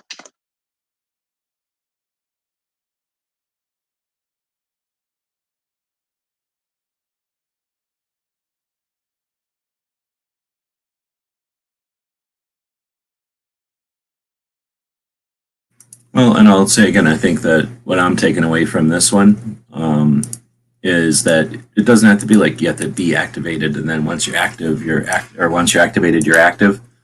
Just realize people just need to realize that they can be. They can be active, they can become active, they can be active for a while, they can be active for a period of time. They can be active when they're able to, but by being part of it, by considering themselves a part of it, that's the first step, right? And then starting doing stuff. You either dig it or you don't. Some people might go to a rally and be like, this is the worst thing ever. There's a bunch of parts of rallies that suck. Having to find parking, paying for parking, going into a city, doing all this horrible stuff. For me, every one of them so far has been horrible in those respects. Having to get to wherever the rally is usually right in the middle of downtown. So you have to park somewhere far away and walk all the way over there. If I'm all fat when the rally happens, I got to walk all sweaty and crap when I get there. Then what happens is you get there and you're like, wow, I went through this kind of like, minor ordeal for my life, having to move my, fat ass mammal body into this yard with all these other people.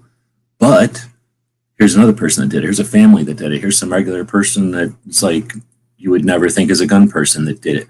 Here's somebody reporting from the news that's seeing all these different people here. Here's somebody that set up a business, to cater to these people. Here's somebody feeding us. Here's some dog running around who's cool, right? Like it's pretty neat when you do all that and you show up and you're like, damn, here's another 1,000 people that did that. Here's another 300 people that did that. Here's 3,000 people that did that, right? That part's that's the priceless part, right? Like you can't put a value on that. That's pretty neat.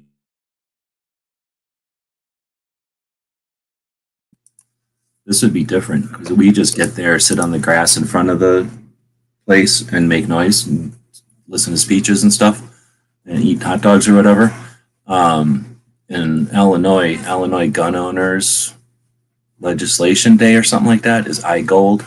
And they have a day where they get to go in and they go into the building, I believe, right? And somehow the legislatures listen to them, or they have a list of speeches or something, and they get listened to. It's a whole different formal situation. You familiar with iGold? Yeah, I've heard people talk about it. It's been a while since I've heard the specifics, so let's go figure out the deal here. What about considering doing something different? Why have... I'm out of breath to talk was despite me again. Stop having these rallies at these capitals so you don't have that parking issue, and it's enemy territory anyway. Have a rally at a stadium or a fairground or something like that.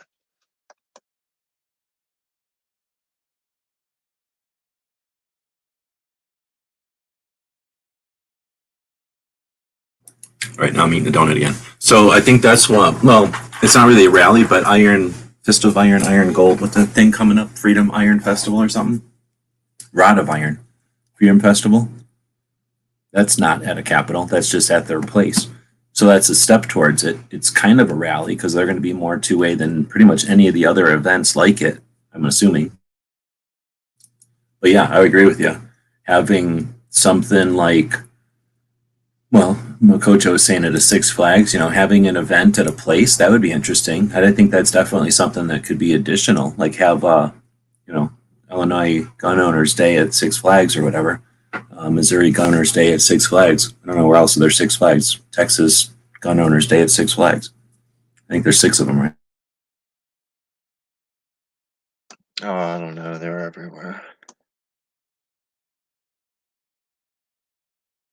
No, but I agree with you. That'd be cool.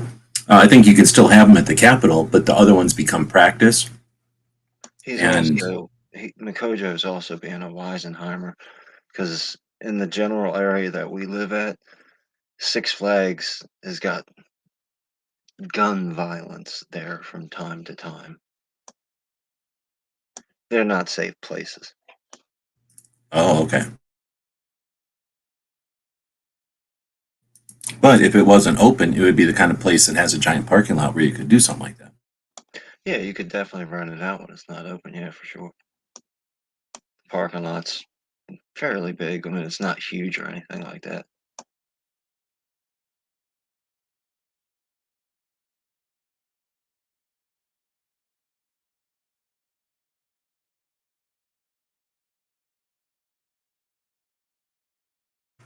Right, so it says on their website, Illinois Gun Owners Lobby Day, IGOLD, was started back in early 90s to put a face on Illinois gun owners. Up until that time, the media had portrayed gun owners and those who believed in Second Amendment as some knuckle-dragging Neanderthal throwbacks, barely worth being called humans. IGOLD helped change that through the mainstream media, though the mainstream media still labels gun owners that way when they can get away with it. The first Lobby Day was attended by about 200 people. Among those were 4 undercover policemen. In 2006, the Illinois State Rifle Association joined with other groups, and Lobby Day became IGOLD. The IGOLD became the #1 demonstration of citizens promoting gun owners' rights in the United States. The Illinois State Rifle Association, which was started in like 2005 or 1903, is its primary sponsor. The crowd has grown each year. In 13, 8,200 gun owners showed up to lobby their legislatures to become the face of gun owners in Illinois. One of the early attendees was Otis McDonald, the case known as McDonald versus City of Chicago. Did I say Shitty of Chicago? I'm sorry, I didn't mean to say Shitty of Chicago. I was trying to say City of Chicago. Came about because IGOLD proves what law-abiding gun owners can accomplish when they stick together.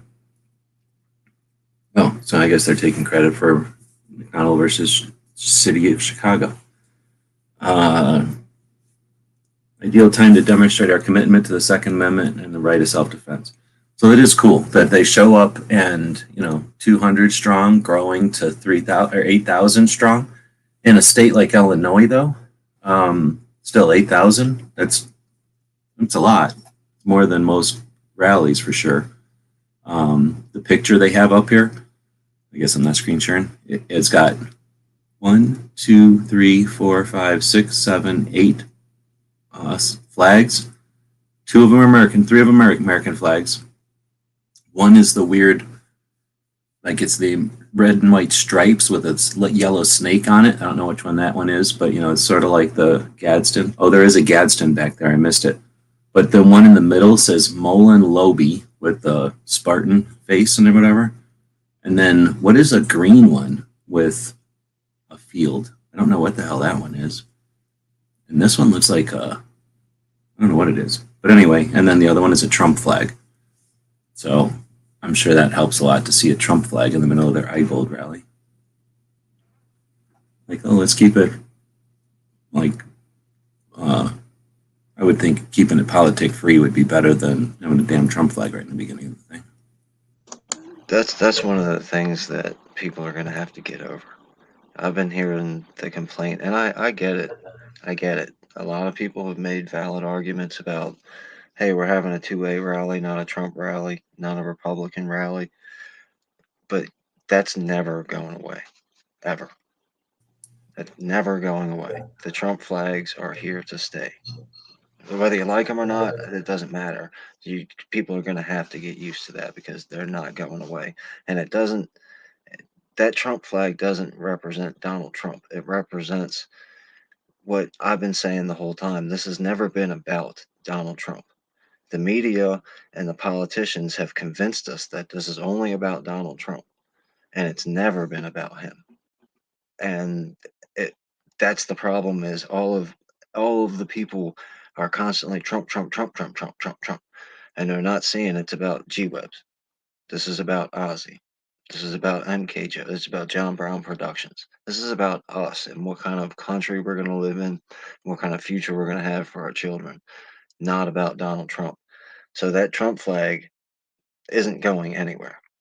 Yeah, well, if there was a Biden flag, then the same thing could be said. Like, well, there's that person's allowed to like guns and whatever, they can have their flag. But it would also taint the picture the same way. People would go, what the hell is that, a Biden flag? Is this a Biden rally? So it has a word on it. And yeah, I'm not saying it needs to go away. I'm just saying by having it on the main page of the picture they chose to put on their website as the main page, it shows them like, hey, we're cool with Republicans. And if you are not cool with the most divisive Republican in a while, I mean, there was nobody like complaining about Bush. I mean, I guess there was. I shouldn't say that. There wasn't people complaining about Reagan. No, there was people complaining about Reagan. So the most recent controversial Republican. You know what I'm saying? Like, if you got to have that dude on your cover, then that's like saying, hey, guess what? I got to bring politics into this, because that's all it's really saying. Because you could put a Bush thing up there. Did Bush flag ever go away? Fuck yeah, it went away. People got embarrassed of that guy. Did the Reagan flag go away? Yeah, there's nobody cares a Reagan flag no more. So it'll go away when those people are sick of yelling their deal. And I don't disagree with you. They're really saying, hey, leave us alone. But the way they're saying it is because Trump bothers you, I'm going to wave a Trump flag. Because if an American flag bothered you, I'd wave an American flag. And if something else flag bothered you, I'd wave that flag, because they're really trying to bother the other people. That part of it is the part where that flag signifies like, hey, we're also willing to bother you about it. Like, we can't just come out here and say, we got rights. We got rights, period. Like, we got rights, and we don't like the fact that you're bothering. You know what I mean? That's all I'm saying, is that I don't know what these other flags are, although I don't know if people get upset about like the Mullen Lobby one. There's probably somebody that gets upset about that shit, right? I just don't know what it means, if it really has a meaning. It must have a meaning. Like, to come and somebody. take it.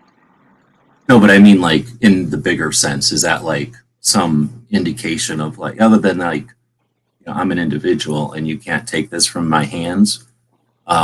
That's not like our founding or nothing. That's like Spartan. It's like a whole different country and a whole different culture. It's like a whole different thing. So I don't really understand where that comes from, other than some people dig it. But again, like, you're right. It's not going anywhere. It's literally the main flag in this rally is this Mullen Lobby thing. And it's nothing. It's just, it might be somebody's like company. It's just like a shield with I guess I could screen share instead of talking about it.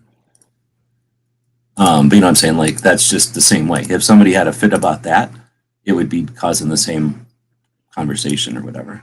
Just that nobody has a fit about Mullen Lobby flags that I'm aware of. And what is this green one with the field on it? You know?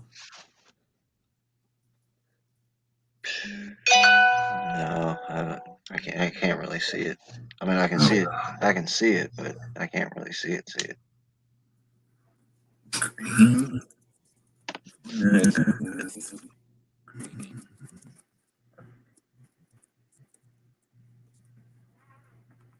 There it is. Field of the Green Mountain Boys. Flag of the Green Mountain Boys. What the hell is a Green Mountain Boy?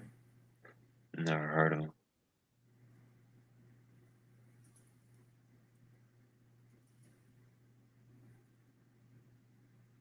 It's a reconstruction of a regimental flag commonly used by the Green Mountain Boys, a regiment owned by the Bennington Museum. It's one of the American Revolution, Battle of Bennington. Flew this flag. It's commonly associated with some other flag, which is believed to be a 19th century. Today, it's used as the Vermont National Guard. Okay. The regimental flag, known as the battle flag, accompanies the unit on battle assignments. It's the Vermont National Guard. Okay, so it's the Vermont National Guard, but it comes from the Civil War. Something called the Green Mountain Boys in the Civil War. I was wondering, because I have a patch, and I'm like, where the hell did I get this patch? And what is it? I don't even know what it is. And then I seen it in this picture, and it's like, oh, snap, now I know what it is. And then this one looked like an ISIS flag. I don't know what the hell this one is. This black one, whatever. And then this is, I don't know what that is. Because it's not Illinois. It looks like West Virginia more than anything. Which it could be, because West Virginia was in the midst of all that. Or wait, were they? Was there even a West Virginia in the Revolution? I don't know if there was yet. No, I don't think West Virginia came around until the Civil War. But it's not like this is definitely, it isn't a political thing. And there's only the one Trump flag. But I guess that's all I was saying. It's like, it's obvious that it is a Trump flag sitting there. Mm-hmm. And then it's a little weird because they've got a banner of a picture of people carrying signs, and then they're doing that in front of people carrying signs. So the picture is really weird. And you can't read any of it because what was that? Killing zones. It all pretty much says killing zones. Oh no, they have all kinds of signs. So there's these yellow signs with black writing on them. One of them says bad idea. One of them says killing zones. And then like the killing zones has a no gun sign. So they're saying like a no gun or a gun free zone would be a killing zone is what they're saying. And then like bad idea, I can't tell what that's supposed to be. So very difficult to understand what this is supposed to be. And I think that this I don't like this personally. When you have this many banners and stuff, I think it obfuscates the amount of crowd, right? So this is a tactic that I would think would be used by a few people to make it look like there's more people there because you can't see deep into the crowd. Without these, you'd see how many people are actually here. But in reality, there's like some perspective here and you can see like a half a block down the street, there's people literally packed with the same signage. So I don't know if they did this right, like here, how I'll mansplain how Illinois should run their state. Take down these damn flags, all of them, leave one American flag up because we all know what country we're in and we don't need to disrespect it by not understanding the flag code. Leave one flag at the front of the parade and it's actual parade flag and not one of these bullshit house flags that people are carrying around. So carry around a parade flag, which has gilding on it, and then take down these stupid signs. Maybe have 3 signs to get your point across so that people can read the 3 messages, and then let us see that crowd. For crying out loud. Illinois is super flat. You got no hills to help you out at all. The best you got is a tall building, and you didn't stand on it to take this picture. So that's free mansplaining for Illinois. Yeah, I agree. One of the problems that you have with rallies is they're a waste of time. Like, this is a waste of time. And I get why people do it. I'm not knocking why people do it and all that. But the effectiveness, you're not going to change government's opinion by showing up at the Capitol, 100,000, 2,000, 2. That doesn't matter. And a couple years ago, they proved that in Virginia because they had 60, 70, 80,000 people in Virginia. And the politicians came right out and said, we don't care that you're out there. We're going to pass these laws anyway because that's what we got elected to do. Where I think these rallies come up short is the people taking the initiative. If you get around 10,000 2A people, network. Talk to these people, try to figure out, okay, when can we meet up and have a Zoom call or whatever the people do these days, or meet for coffee, or let's start this organ. It's just a bunch of hanging out and rah and rallying, which is fine. I went to the DC rally to meet you guys. I didn't really care about the rally itself. I wanted to be there to show my support and all, but I went there to meet you guys, and that's what I did, and I really enjoyed that. And I think that would be more effective is when we got 50,000 people in one spot, instead of just rah, and start making connections and start figuring out how we're going to get stuff going, because just showing up and walking down the street doesn't change anything. Okay, well, I disagree, but I hear you. It's like a parade. The parade itself isn't doing nothing. But my point would be 100% what you just said. Like all the actual stuff that happens at a rally is the humans that meet each other and get stuff accomplished and get inspired by each other. And there's like I say, a hard to value element where you get energized. It's like going to a concert and listening to a band. You can listen to a band's record, right? Or listen to it on the radio, and that's one thing. And then you go to their concert and it's like, oh, now I'm really into this band. Like now I've, had that experience with a bunch of other people and it was great. And now I really like this band. And every time I listen to these songs, I'm remembering all this other stuff, right? So there's that element to it. So that in addition to the collaboration, there's like that, I don't know what to call that, but that rejuvenation of the batteries or whatever, knowing that there's a lot of like-minded folks. But I don't disagree with you, man. Like it's completely inefficient. Like it's a waste of time, especially if it's just a parade. And in this one, the one we're complaining about, being all in yellow, they have obviously put some effort into coordinating it so it doesn't look like just complete mess. But at the same time, it just, it turned out to be a messy picture or whatever. But the event would still have been amazing to experience. All those people walking by with yellow signs and stuff would have been pretty impressive, right? I don't know what the words are. But I also want to say, I think there is a message because the political strategists, they've got, what do they got? They got polls. They got our interaction with them, our personal interaction, emails or phone calls or people that show up, right? However we interact with them as constituents. And then they got polls. And then, what other real options do they have? This is one of the bigger options that they've got to see in real life If you can motivate 10,000 people to show up versus 10 people versus 100, that's all indicators to them. And while there's an opportunity to fail, for damn sure, like that's like, I know a lot of people don't want to do rallies because if we look bad, if only 10 people show up, that's we have that potential. I'm not discounting that. But I think we got the win too, that when a bunch of people do show up, and more, as it's more difficult to create a rally or to get a rally to happen, then the fewer people that show up, the more impressive it is to the people that are really paying attention and the people that are really thinking about it. If 60 people show up with the most adverse conditions ever, then that's still a massive turnout, right? If 1 million people show up and it was easy, then who cares if 1 million people showed up? So I think the political strategists are watching it. And if it was one rally, yeah. But if it was like I was suggesting in the year 2020, if we would have had all those rallies, sometimes 2 or 3 or 5 a month, that would have been a whole different type of political environment. And they would have needed to either do their own rallies, which would have maybe had backfired on us, and maybe that empowers them to care more. But maybe they figured out that they can't pay for rallies, and maybe we figured out a tactic.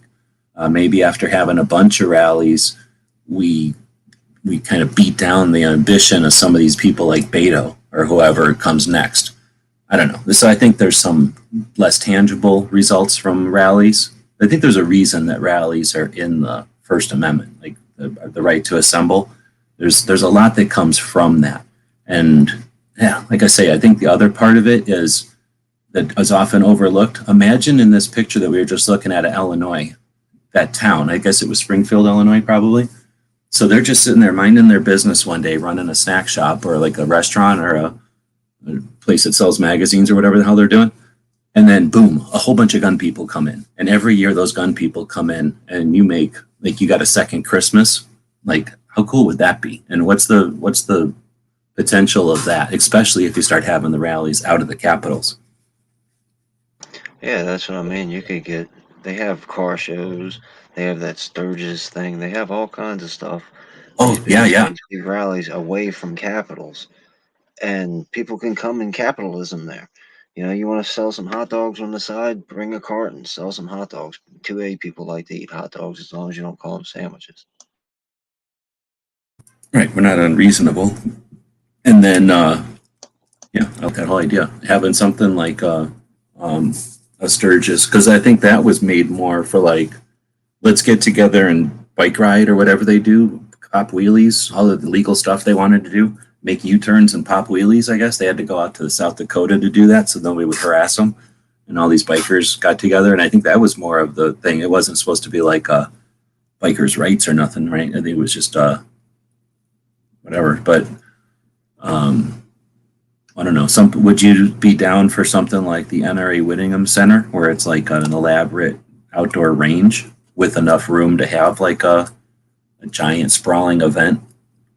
Yeah, I mean that kind of stuff sounds like home field advantage to me, and I think it would draw a lot more people because you have people who don't want to go into the city to park at an expensive parking garage, to walk 3 blocks to the Capitol building, to do this, to do that, and all this like rigmarole that you got to do when you could go to the spot and park your car and have like an event, or make it more like a party or an event as opposed to just a rally. And then like Ozzy was mentioning, meeting new people and stuff. The motivation, you touched on it a little bit there. If there's 10,000 people that showed up, you got that feeling of, okay, I'm not alone. There's 10,000 other people here, tangible. I can reach out and touch them and talk to them. So I'm going to feel more motivated to move forward. And then when you get down to the only 10 people showed up, I know those 10 people right there got me. I know I can count on them thick and thin. They're in it. And now I really feel motivated because these are the true people. No, you're right. Yeah. And everywhere in between, you've got that like level of like, dang, there's this many people that are still in it, or like, Well, I mean, it's a setup for failure if you take 1 million people to the Capitol building and shall not be infringed, 2A, 2A, 2A, and then the next day everybody goes home and nothing really happens.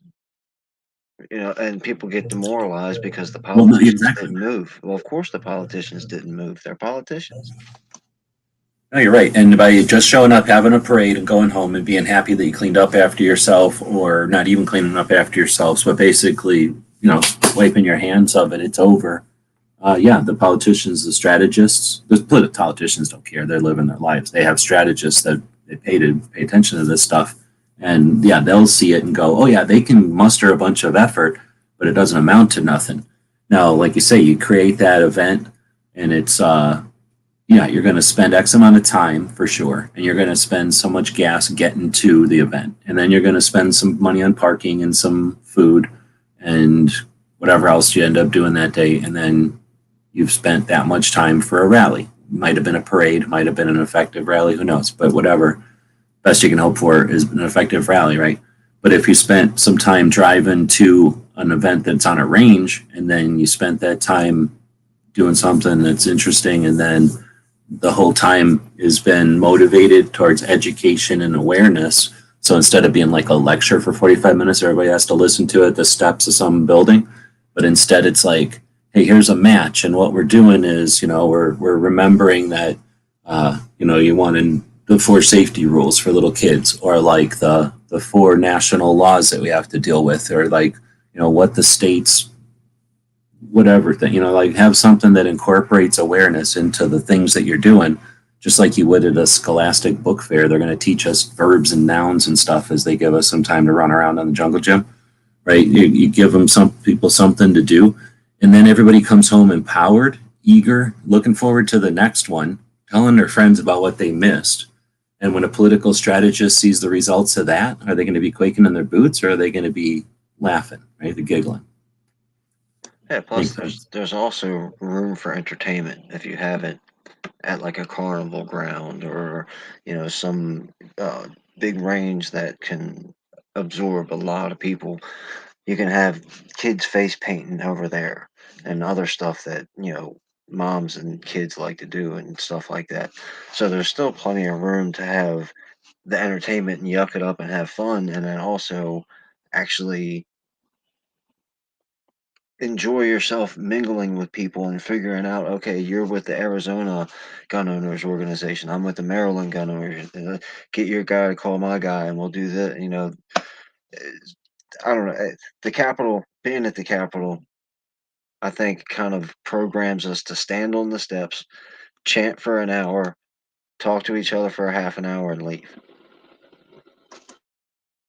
Yeah, and most of the time you're not even participating in the local stuff because it's on a Saturday or something, and everything's closed. So any businesses are unaffected, and most people, even if the businesses are there, I've gone to a couple of places in Phoenix but I have a couple of places in Phoenix that are really close to the Capitol that I go to, and I know the people aren't going to go there, but because of the places I go, but I can see the other restaurants and stuff around, and nobody stops at those local places in it's hard to downtown where they could probably definitely use some money on a Saturday. And again, nobody at the event said, hey, participate, whatever they say, participate in your local businesses or whatever.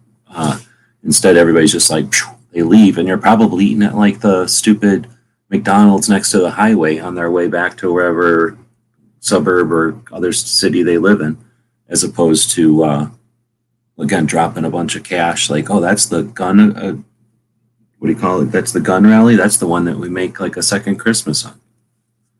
Plus, even if you go sightseeing, like I live next to DC, so people want to come and see all the monuments and see the White House and stuff, and I guarantee all of them feel the same way. Getting into the city, getting parked, and getting to the monuments is a whole different. Being at the monuments, you forget about what's going on and you enjoy it. Oh my gosh, look at this! This is cool. How historical and all that, and get a hot dog. When you get back in your car in the parking garage, everything changes. I mean, you've been to so many rallies. You've been. It's nobody wants to travel through that. Like you said, instead of stopping at the deli across the street and getting a burger from a local, homegrown, whatever city you live in, business person, you're gonna grab the McDonald's that is by the highway because you want to hurry up and get back home and get out of the city. Well, the good news is that there's more and more of these alternative events that like we're talking about, especially the one coming up here, Rod of Iron, which is literally, as we're talking about it, it's next weekend. It is, right? It's not this weekend. Yeah, it's next weekend with the machine gun shoot. So it'll be on a range, I believe, so that you can get trigger time, but it'll be booths at a range. So it'll be like, hey, I want to look at your wares. What do you make? Guns or some kind of accessory or sights or something. You'll be able to fiddle with it on empty guns, and then if you want, you walk behind the booth or into the other section of the the bay or something, and then you can pull triggers on it, see what the sight is like, or see what the trigger pull is like, or whatever the thing is that you're fiddling with. And that's awesome. I mean, that's been something that has been difficult to create because of no one had done it really. And I think at SHOT Show started to get bigger. Then it started to happen in front of a bunch of people. We were just complaining about, or I was complaining about what's his face's birthday party over there, but he's seen what was happening at SHOT Show and was like, this needs to happen more to regular people. Shouldn't have to have like a barrier to get in. So he started his thing as just a way for to get manufacturers and people with wares, products, together with people that would be interested in pulling triggers on it and that could do something, help promote the stuff or get spread the word about it. So he was doing that sort of as an additional element to what we were seeing at SHOT Show. And then there was other things happening like private, even more private that were, anyway, so there was, these things started to happen more and more. So the facilitation of it needed to happen. That means ranges had to be more comfortable with it, because at first it was just the Boulder range in Nevada that was ever had any experience with having hundreds or maybe even thousands of people swarm on a range, have live guns and empty guns, working in the same bay, like people fiddling with them constantly, people taking pictures. Like, it's chaos. It's crazy chaos. It's been super different over the years, and they're still managing to deal with that chaos. So it used to be that one range, and the whole world probably had to deal with that unique situation. However, because of people like Eric and others that said, hey, let's emulate that here, and let's emulate it here. If that happens on a private range, like in somebody's backyard, it doesn't go nowhere. But when it happens like at a public range, and somebody does like one of the bullpup shoots happened for a few years, or somebody has one of these Kalashnikov shoots that they have now. Those are the ones in Texas, I think, are happening in somebody's backyard, but the ones in Vegas, those are happening at different ranges. So as these other ranges, more facilities get the experience with having a bunch of people swarm in as spectators and observers and participants pulling triggers, and people are more familiar with, hey, I'm going to set up, I'm going to have some guns that are for fiddling with, and I'm going to have other guns in the same booth that you can pull triggers on, and then I'm going to need to have ammo there, and I'm going to need to have range safety officers, and everybody's competent and capable, and these things go off without a hitch. Things like the full auto shoot at Knob Creek, which the last one is next weekend. The last Knob Creek after 30-year run is next weekend. That was another step forward. So once we've seen some of these other ranges, or these ranges learn from those original ranges how to do these events, that's what's next. So I think what we're seeing at the Rod of Iron, people being able to show up as spectators and observers, being able to fiddle with and look at and touch guns or accessories or whatever. And then I'm assuming you can do this at Rod of Iron, but then being able to take the additional step of like pulling triggers safely. I mean, that's awesome. And that's the kind of event where your kids are going home and telling everybody about it. You're going to tell everybody at work about it, right? Everybody's telling everybody about it. That means dudes are telling other dudes, chicks are telling other chicks, kids are telling other kids. Everybody's learning about this awesome, fun event. And with a focus on 2A in the mix of it, you know what I'm saying? That's the best of all worlds. So I think what you're talking about would be a good evolution is actually happening. It's just that I'd like to see it happen at a much faster pace or like higher rate. Yeah, and even if you just wanted to keep it, strictly business. You could have an NRA sponsored or GOA sponsored or a whatever other grassroots or like another 2A rally like you had, but that we had in DC, and just have it at a different place than the Capitol buildings. And you don't even have to have any of the thrills. You don't have to have the guns. You can have whatever your state, whatever state you're in. If it's no carry, then don't bring a gun. If it is carry, then bring a gun. And just have your basic speech rally like you would. Yeah, I mean, because people still want to do that. I just think that since they're still going to do that, and like you said, the evolution of the better thing is already in progress. But while they're still having their button down shirt rally, have it somewhere else.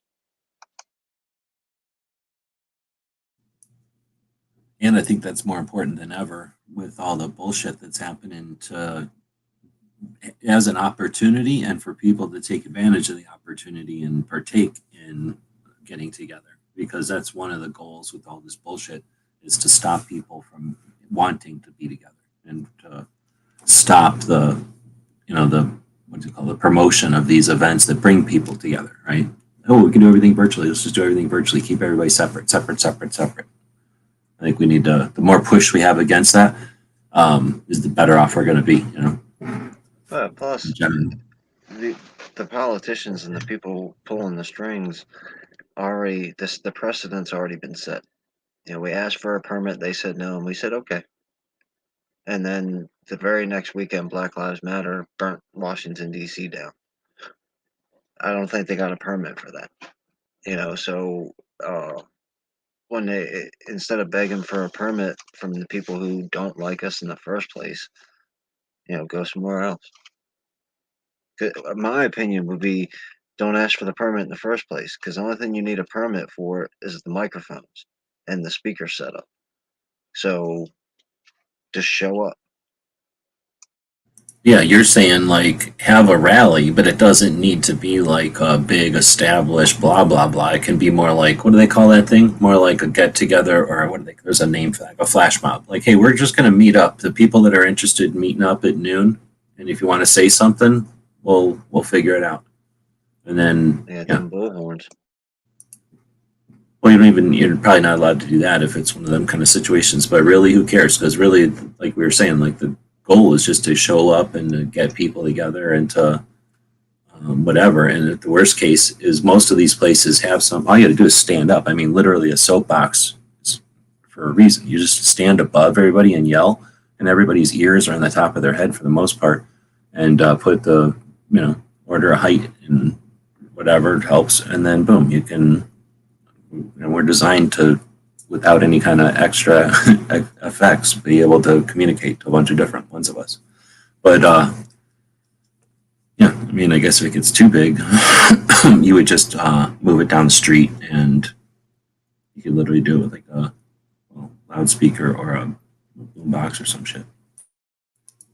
And one of the things that the politicians know about quote unquote our side is we'll do what we're told. Because we're law-abiding citizens. We're not, when they say don't show up because you're not allowed to, we won't show up. When they say we're going to take your guns away, we say no. When they say too late, we did it, we say, okay, we'll fight you on the next one. Yeah, you're right. And but we can also be like, okay, don't show up, so we'll show up over here instead. Like, you're telling us not to show up here, so you can't tell us not to show up there. So, we don't do, well, I guess there hasn't been enough times for that, actually. The only times I can think of where we've canceled rallies has been overwhelming public support of not letting people get together, like type of thing. So it's not like people gave up rallies because they were not that interested. It was because they couldn't do nothing else to stop it. But like I say, I think that's another reason why, for at least in the near future, hopefully, the future, the rallies are going to be useful no matter what kind of rally it is, because any amount of people encouraging people to get together, I think is going to be a good thing. And an opportunity for people to show up is a good thing. I think one of the things that we need is understanding some of our influence. You know, what's that guy? The Hickok guy's got 5 million subscribers. That doesn't mean anything. The 5 million number doesn't mean anything. I've got 1,100 subscribers, and 50 people maybe watch my videos. So that means I've got 50 subscribers. But the little number on my screen says I've got over 1,000, so I should have some type of influence. And I think a lot of people either don't understand that they really do have 60,000 people listening to them right now, or they are convinced that they got 60,000 people listening to them when only six are. I don't know. Sometimes we live in a fantasy world, and that's one of the things. Because I always thought myself, well, Hickok 45, he's got 5 million subscribers. He could snap his fingers and have 1 million people at any Capitol building any day. Well, that's just not true. Well, no, and that's something that we saw 100% in real life in November of 2019. Yeah, so that definitely, or no, wait, was that, yeah, it was 19, right? So I agree with you 100%. Those numbers, well, you could look at subs, that's a number, but you can look at views, like how many views somebody's getting. That's a more realistic number. How many people are participating in their content, at the moment. But even if the views, well, I'm guessing on a channel with millions of subscribers, their views are probably tens of thousands or more in the, when they post a video. That could be a more realistic window as to how many people's eyeballs they're influencing. But again, that doesn't mean a damn thing, because name the number of people that showed up when they were announcing when they're going to be at XYZ. Very few people actually are motivated to do anything. They'll sell stuff. They can sell stuff. That's the sort of mechanism that's they're building off of, the influencer blah blah blah like mechanism, like the, I don't know what to call that, like the advisor, like the person who recommends like what to purchase or which direction to go. But that rarely gets used for like, what should I do? It's usually like, what should I buy, or what should I support, or what should I throw money at, but not, what am I going to do this weekend? You don't go online and ask what you're going to do this weekend. You decide in your real life what you're going to do this weekend. So I agree. Those people, no matter how you define their level of influence, or their level of how much people are aware of what they're doing, they're not motivating anybody. They're only entertaining and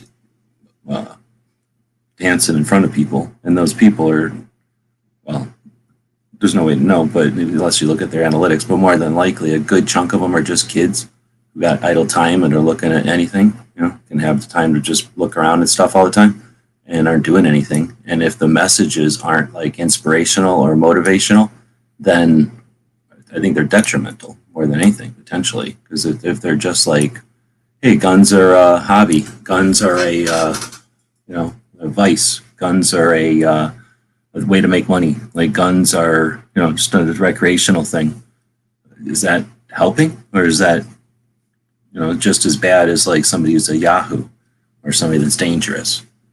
If they're not being positive, are they being negative? If they're just being nothing, are they being is nothing like still not negative? I think a lot of people are also looking for that entertainment as opposed to value, maybe. Because I For would sure. imagine if Hickok, and I'm just picking on the guy, I don't really have any problem with the guy one way or the other. I just know he's a big name on the guns for the internet. But if he said, "Hey, I'm going to be at Main Street in L tomorrow at 5 signing autographs," 1 million people would show up. But if he said, "I'm going to be on Main Street in L for a two-way rally Friday at 12," how many people would show up? And I don't think that's on him. I think that's on the nature of, I want to be entertained. I want to give this monkey some money so he can dance for me. Well, yeah, that's 100%. No, you're right. And that's just an indicator of, and I don't even keep track. There's so many people that have figured out you can make money and fortunes off um, using guns as props or whatever, or using firearms as, props basically. Then yeah, there's tons. And every time I find one that's huge, I'm like, holy moly. Like the scales have definitely shifted, and there's tons of channels that are in the close to 1 million range of subscribers, and the only way you can get that big being new is to have a lot of views. So they're getting a lot of views and stuff, but they're like shooting a bunch of frying pans or shooting a bunch of chocolate or shooting through chickens or like dropping guns off of helicopters. They're just doing stunts. And, it's no different than somebody's like, I'm going to drop a basketball off of a helicopter and hit a basket. It's just something that you click, click, click, click, click. There's no substance. It's just another, I'm going to throw this brick into a swimming pool. It's just that kind of thing. Except I'm using a gun to do this. And I think that there's negative that can come from that. But I don't think it's negative enough that I'm going to like campaign against it. I'm just going to not give them any credit for, I don't think it's benign. Let's put it that way. If somebody was running around with a gun, being weird and knocking people in the head with an empty gun, you'd be like, well, it's not loaded. Or would you be like, what are you knocking people in the head with a gun for? It's stupid. It's one, it's lame. And two, it's bad optics. Right? It just looks stupid. Why you got to do it with a gun? Go knock people around with a cane or something. Knock people with a thing that teachers use to point at a chalkboard. Like, why you got to use a gun to knock people in the head? It's just that kind of thing. Like, you're not helping nothing. In fact, you're probably making this, making guns look like not a dangerous thing. Like they shouldn't be treated with respect, or like a thing that if you did that to somebody, it would really hurt them, and you're making it look like they're getting knocked with a feather. So it's just, there's certain things that I don't think you just go, all right, well, it's not bothering anybody. I guess maybe if the thing is bothering somebody, if there's negative that comes out of it. But who cares? There's nothing you can do to stop it. Basically, it's just the way it is. There's just like cars. I don't care one way or another about cars, but some people are going to think that cars explode when you touch two bumpers together, and other people think that you jump into a car and you're automatically a race car driver. Like, who cares if people have that delusion? Like, does it really even matter? Yeah, I mean, if we were gonna just pick it apart, I'm like you. I don't care if you shoot frying pans. I'd like to shoot a frying pan. I think it's cool every once in a while to see what happens when a bullet hits a frying pan. But the masses think they're a joke. It's a clown show. Look, the guy's shooting watermelons. What's he gonna shoot tomorrow? Well, he shot his TV. He shot his cat. He shot his basketball. That's clownish. And do it if you like. I said, I enjoy seeing a birthday cake explode when a 223 goes through it. I mean, that's cool. It's nothing I'm really interested in doing, but I'll watch it every once in a while. As far as dragging, like the torture test and dropping guns and dragging them across the ground and deep freezing them and throwing them in the lake for a week, I think you're right. It takes away from the culture of firearms. And like, once again, leaning back to your videos, what are guns? The commemorative, the collectible, the antique, all the different categories that you could. No, I just want to see you drag it down the street. Well, I've seen a commercial for the gun the other day, and it didn't say that it was designed to be dragged down the street. So what does dragging down the street prove? But you got a bunch of money and you're here to dance. You just wasted $700 on a Henry rifle to drag it down the street behind your truck. Or they gave it to you for free. That's the thing, is you're not wasting nothing. They're making tons of money, and it's like, seriously, like you couldn't do that with a baseball glove or like, I don't know, some rare Mickey Mantle thing. Like you couldn't do it with a golf club. Like, oh, I bought Tiger Woods golf club and I dragged it down the street. Haha, I ruined something. They're just doing it with guns because they don't care that, guns are the gimmick that make people watch, and they got no investment. They don't care if they're, making people go, oh, all gun owners are yahoos, because they're not a gun owner. What do they care? It's like, if I was doing something dumb in a convertible and somebody came up to me and said, that makes all convertible owners look bad. I'm like, I don't care. I don't even own this car. I'm renting it. I don't care what convertible owners feel like. I'm going to go do weird things out of a convertible again. So I think it's more like that.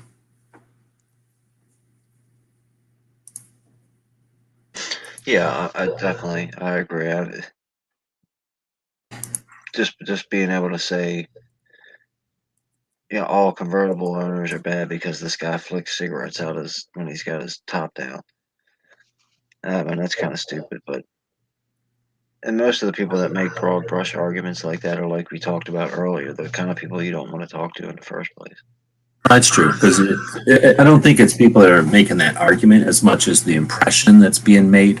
So if somebody's like, I don't know much about gun owners, but I know that they basically sit around making Yahoo noises and shooting frying pans, that's the repercussion or the consequence is, but I think, again, it's like, how narrow-minded can they be to be like, well, I watched a gay guy be like super extravagant with a feather boa, so like all gay guys must be that way or something. Like, they're going to assume that the first example they saw, it represents every other one of that type.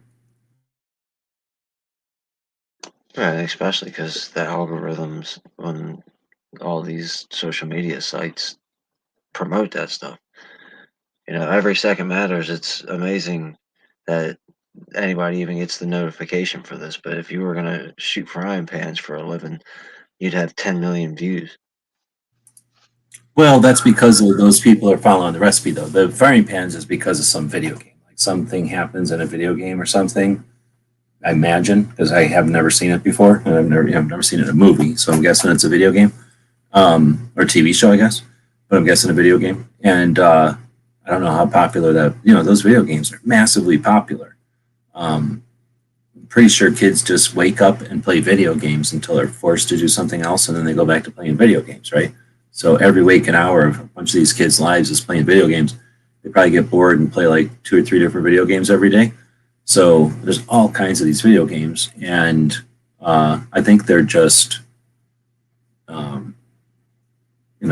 trying to, what's the word, like capitalize on that. Like, maybe, I don't know what they're doing. Maybe they're answering questions like, is there something in the game where like that actually happens, and they're like, here's the real life version of it. Or if it happens, like, oh, I used a frying pan to block a 50 BMG. Can that happen in real life? Or if not, how many would it take? I mean, I don't know if I've never watched one of these videos, so I really have no idea what they do. I suspect they're more like some kind of used car ad where they're just jump cuts and as fast as possible, so they keep everybody's attention. I don't know. I think they're like they just, like you said, capitalized on a market. They know people like to see that kind of stuff. One day, some dude had a frying pan that he was going to throw away, and he was like, "Oh, let's take it to the range and shoot it." Yeah, well, let's post it on YouTube. And then 10 million people watched it, so he instantly realized, okay, I'm going to go find some other stuff that I can shoot. And he just filled that niche, because, I mean, that's why cat videos, I mean, cats are cute, but, they're not a billion views a day cute.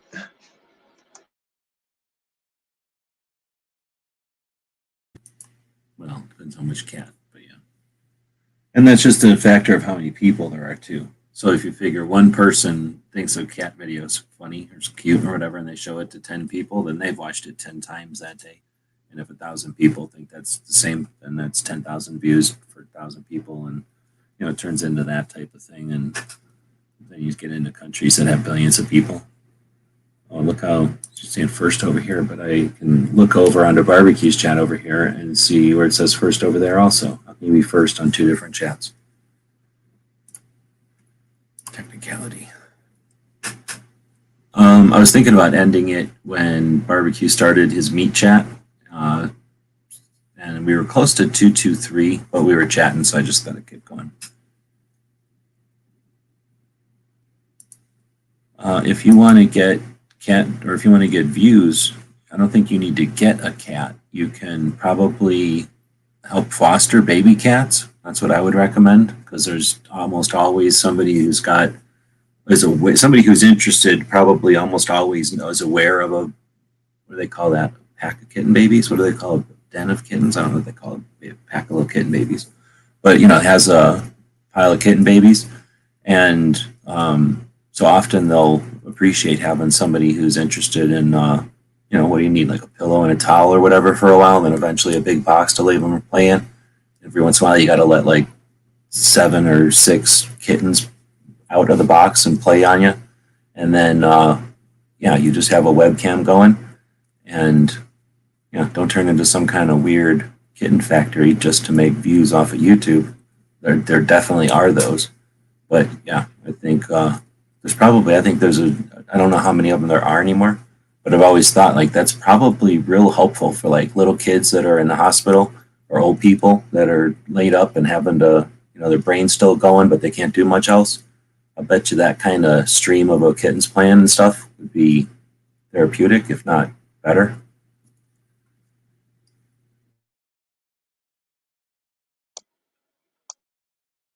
Maybe it'd be worth a try because they play, that soothing type of music for all kinds of different patients. So why not have cute, cuddly kitties playing? Well, there are these. those? There's these live feeds that are basically like baby monkeys or baby squirrels or baby whatever constantly. And Yeah. First I wondered, and now I think it's something like that. Like and to think of like classes, like schools and stuff, like there's probably almost always a need for, or probably somebody could always appreciate having something like that. I would think if you've got a little kid that is having a fit or something, and you could show them a bunch of little kittens on a video, that's better than showing them some video game, maybe. Or a Yeah, cartoon. definitely. Because it's got to be cool. It's like watching a fire, right? It's just watching nature happen. To watch a bunch of puppies pile on each other or sleep or do whatever fun and cute thing puppies are going to do to each other, or kittens, or if you put a bunch of kittens next to a duck, or one of them kind of things.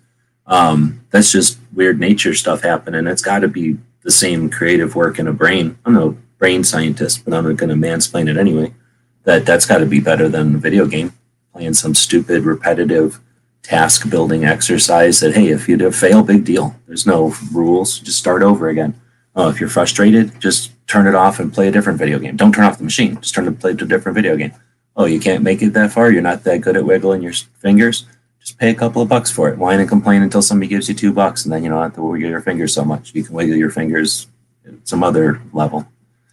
All these great experiences kids have with these video games. Let them watch a duck playing with a. You ever seen these things where like a kitten and a duck, or like a puppy and some other kind of animal, and put them together in a zoo, I suppose? Yeah, I always like those. What do they call it? The odd couple type of videos where some lion is watching after a deer when it should have eaten it. Like their whole lives, and now they're just best friends and they hang out. Right. Yeah. Yeah, those are always cool. I've always liked seeing that kind of stuff. Plus, I like to think that unless it's some kind of weird situation where they glued them together or did something mean to them, like it's just somebody who's being creative with a camera. Somebody else is living some life where a dog and a cat live together, and then somebody else is like, oh, let me film that, or they figure out how to film it. It's just kind of creative and sharing, as opposed to again, either deliberately manipulative or accidentally manipulative. That's the worst part, I think, about some of this created stuff too, is people just think they're being funny or doing stuff, and then they don't realize that they're playing into some giant manipulation, or they've just created some other dumb regime or some dumb thing that creates something as opposed to just something that's like watching a fire or watching a waterfall, or just something that keeps your mind active or whatever, occupied, but not necessarily worrying about politics. I think that's part of it too, is that a lot of people like to pay attention to stuff like every single day, when you don't really need to pay attention to everything every single day. Like things can be done, kind of going back to that whole, like, you don't have to be a 2A activist constantly. You can be a 2A activist like a volleyball game, once in a while. Boom, boom, boom. You're still in the game, but you're not like constantly zipping all over, winning the game for everybody.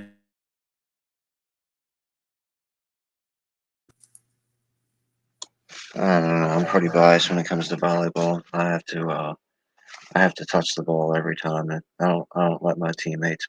I'm pretty much a one-man volleyball team. Now, you are also insistent that whenever everybody plays volleyball, it's shirts and skins, and everybody's got to wear them really tight ass, tiny shorts. Yeah, Then you also have to change the rules for me because I've got to be able to hit the ball twice so I can set and spike. I've seen deals where it's like a dude and his dog playing beach volleyball against a whole team of other people. I had one of those swimming caps on for no reason and some of those 10-speed bike riding goggles. All the time, so you don't get sand in your eyes or whatever. Yeah. Yep. You gotta clap your hands together and say, "All right," like every 2 minutes. Whose butt do you clap or whose butt do you slap? You have to slap your own butt. Hey, I mean, sometimes you gotta do what you gotta do. You just run off the court and slap some random person's butt. Right on, keep going, and run back over there and keep playing. The All right, well, at secret that is point- I always play at the referee's butt. That's why I always win. Nice. Isn't that awkward when they're sitting up on a chair, like a lifeguard chair? Sometimes there's a line judge and you can just walk up to him and pat. Other times you gotta climb up that dumb ladder and convince him to stand up so you can pat him on the butt. All right, well, we're taking it off the rails. So then that's the end of this one. This is an attempt every month to think about what our Second Amendment protects. It started out in 2013 after the apathy. We started to see, after some grassroots wins, some grassroots effectiveness.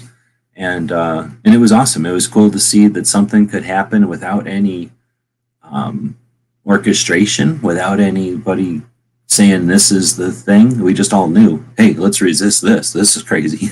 This is not good.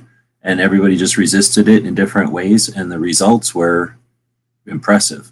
And we saw that in 94 and 95. People don't remember that because we were all little.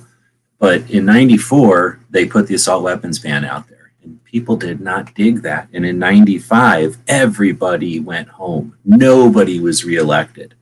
And it took them until 2013 before they had the cojones to even try anything at big level.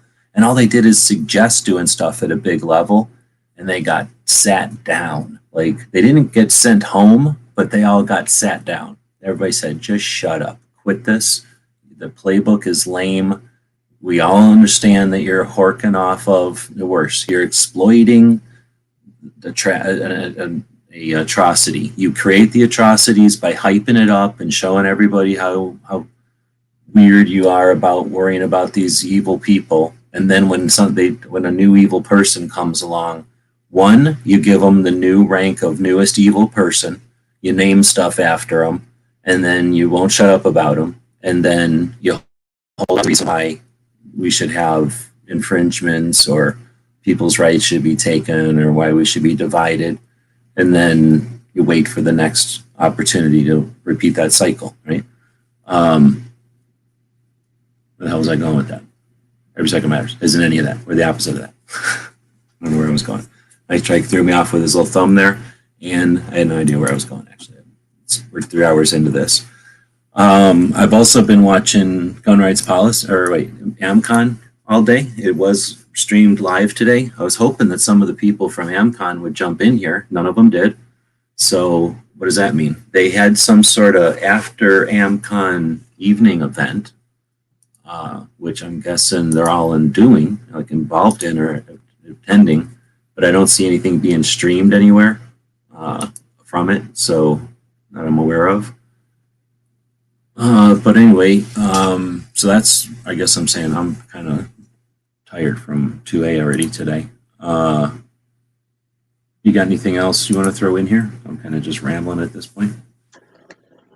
The way to be effective is they think that 1 million people show up tomorrow and the politicians know we're going to go home that day and be done until next year. The consistency is like you were mentioning, the potential for 2020 is what's going to be key. We got to let the anti-gunners and the anti-freedom and all this nasty government and whatever we're fighting against, let them know we're not going anywhere. We're here, standing here right now, and we're going to be here tomorrow. We're going to be here the next day. We're going to be here the next day. We're going to get louder and we're going to get bigger.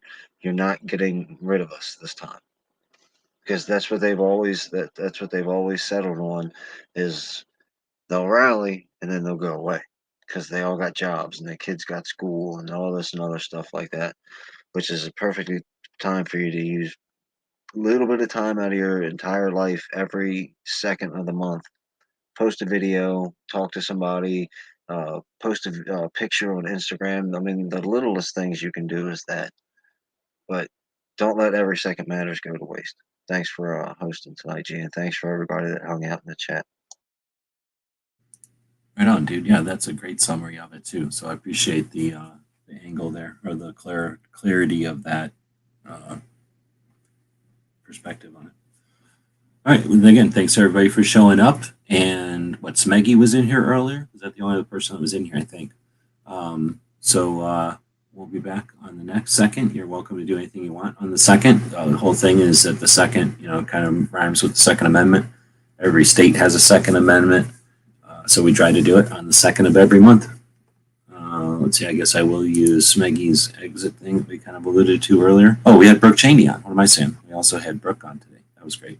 And Charles Heller. Duh. I'm not even remembering. It's been a long show. So yeah, it was actually a pretty awesome set of attendees today. All right, we'll be back to pick you up later. Thank you for supporting our projects. If you'd like to buy us a cup of coffee, check out our Patreon channel. The guys and gals at gunwebsites.com encourage you to take a CCW class every year, practice at least once a month, and carry every day. Thank you for watching gunwebsites.com. Do do do do do do do do.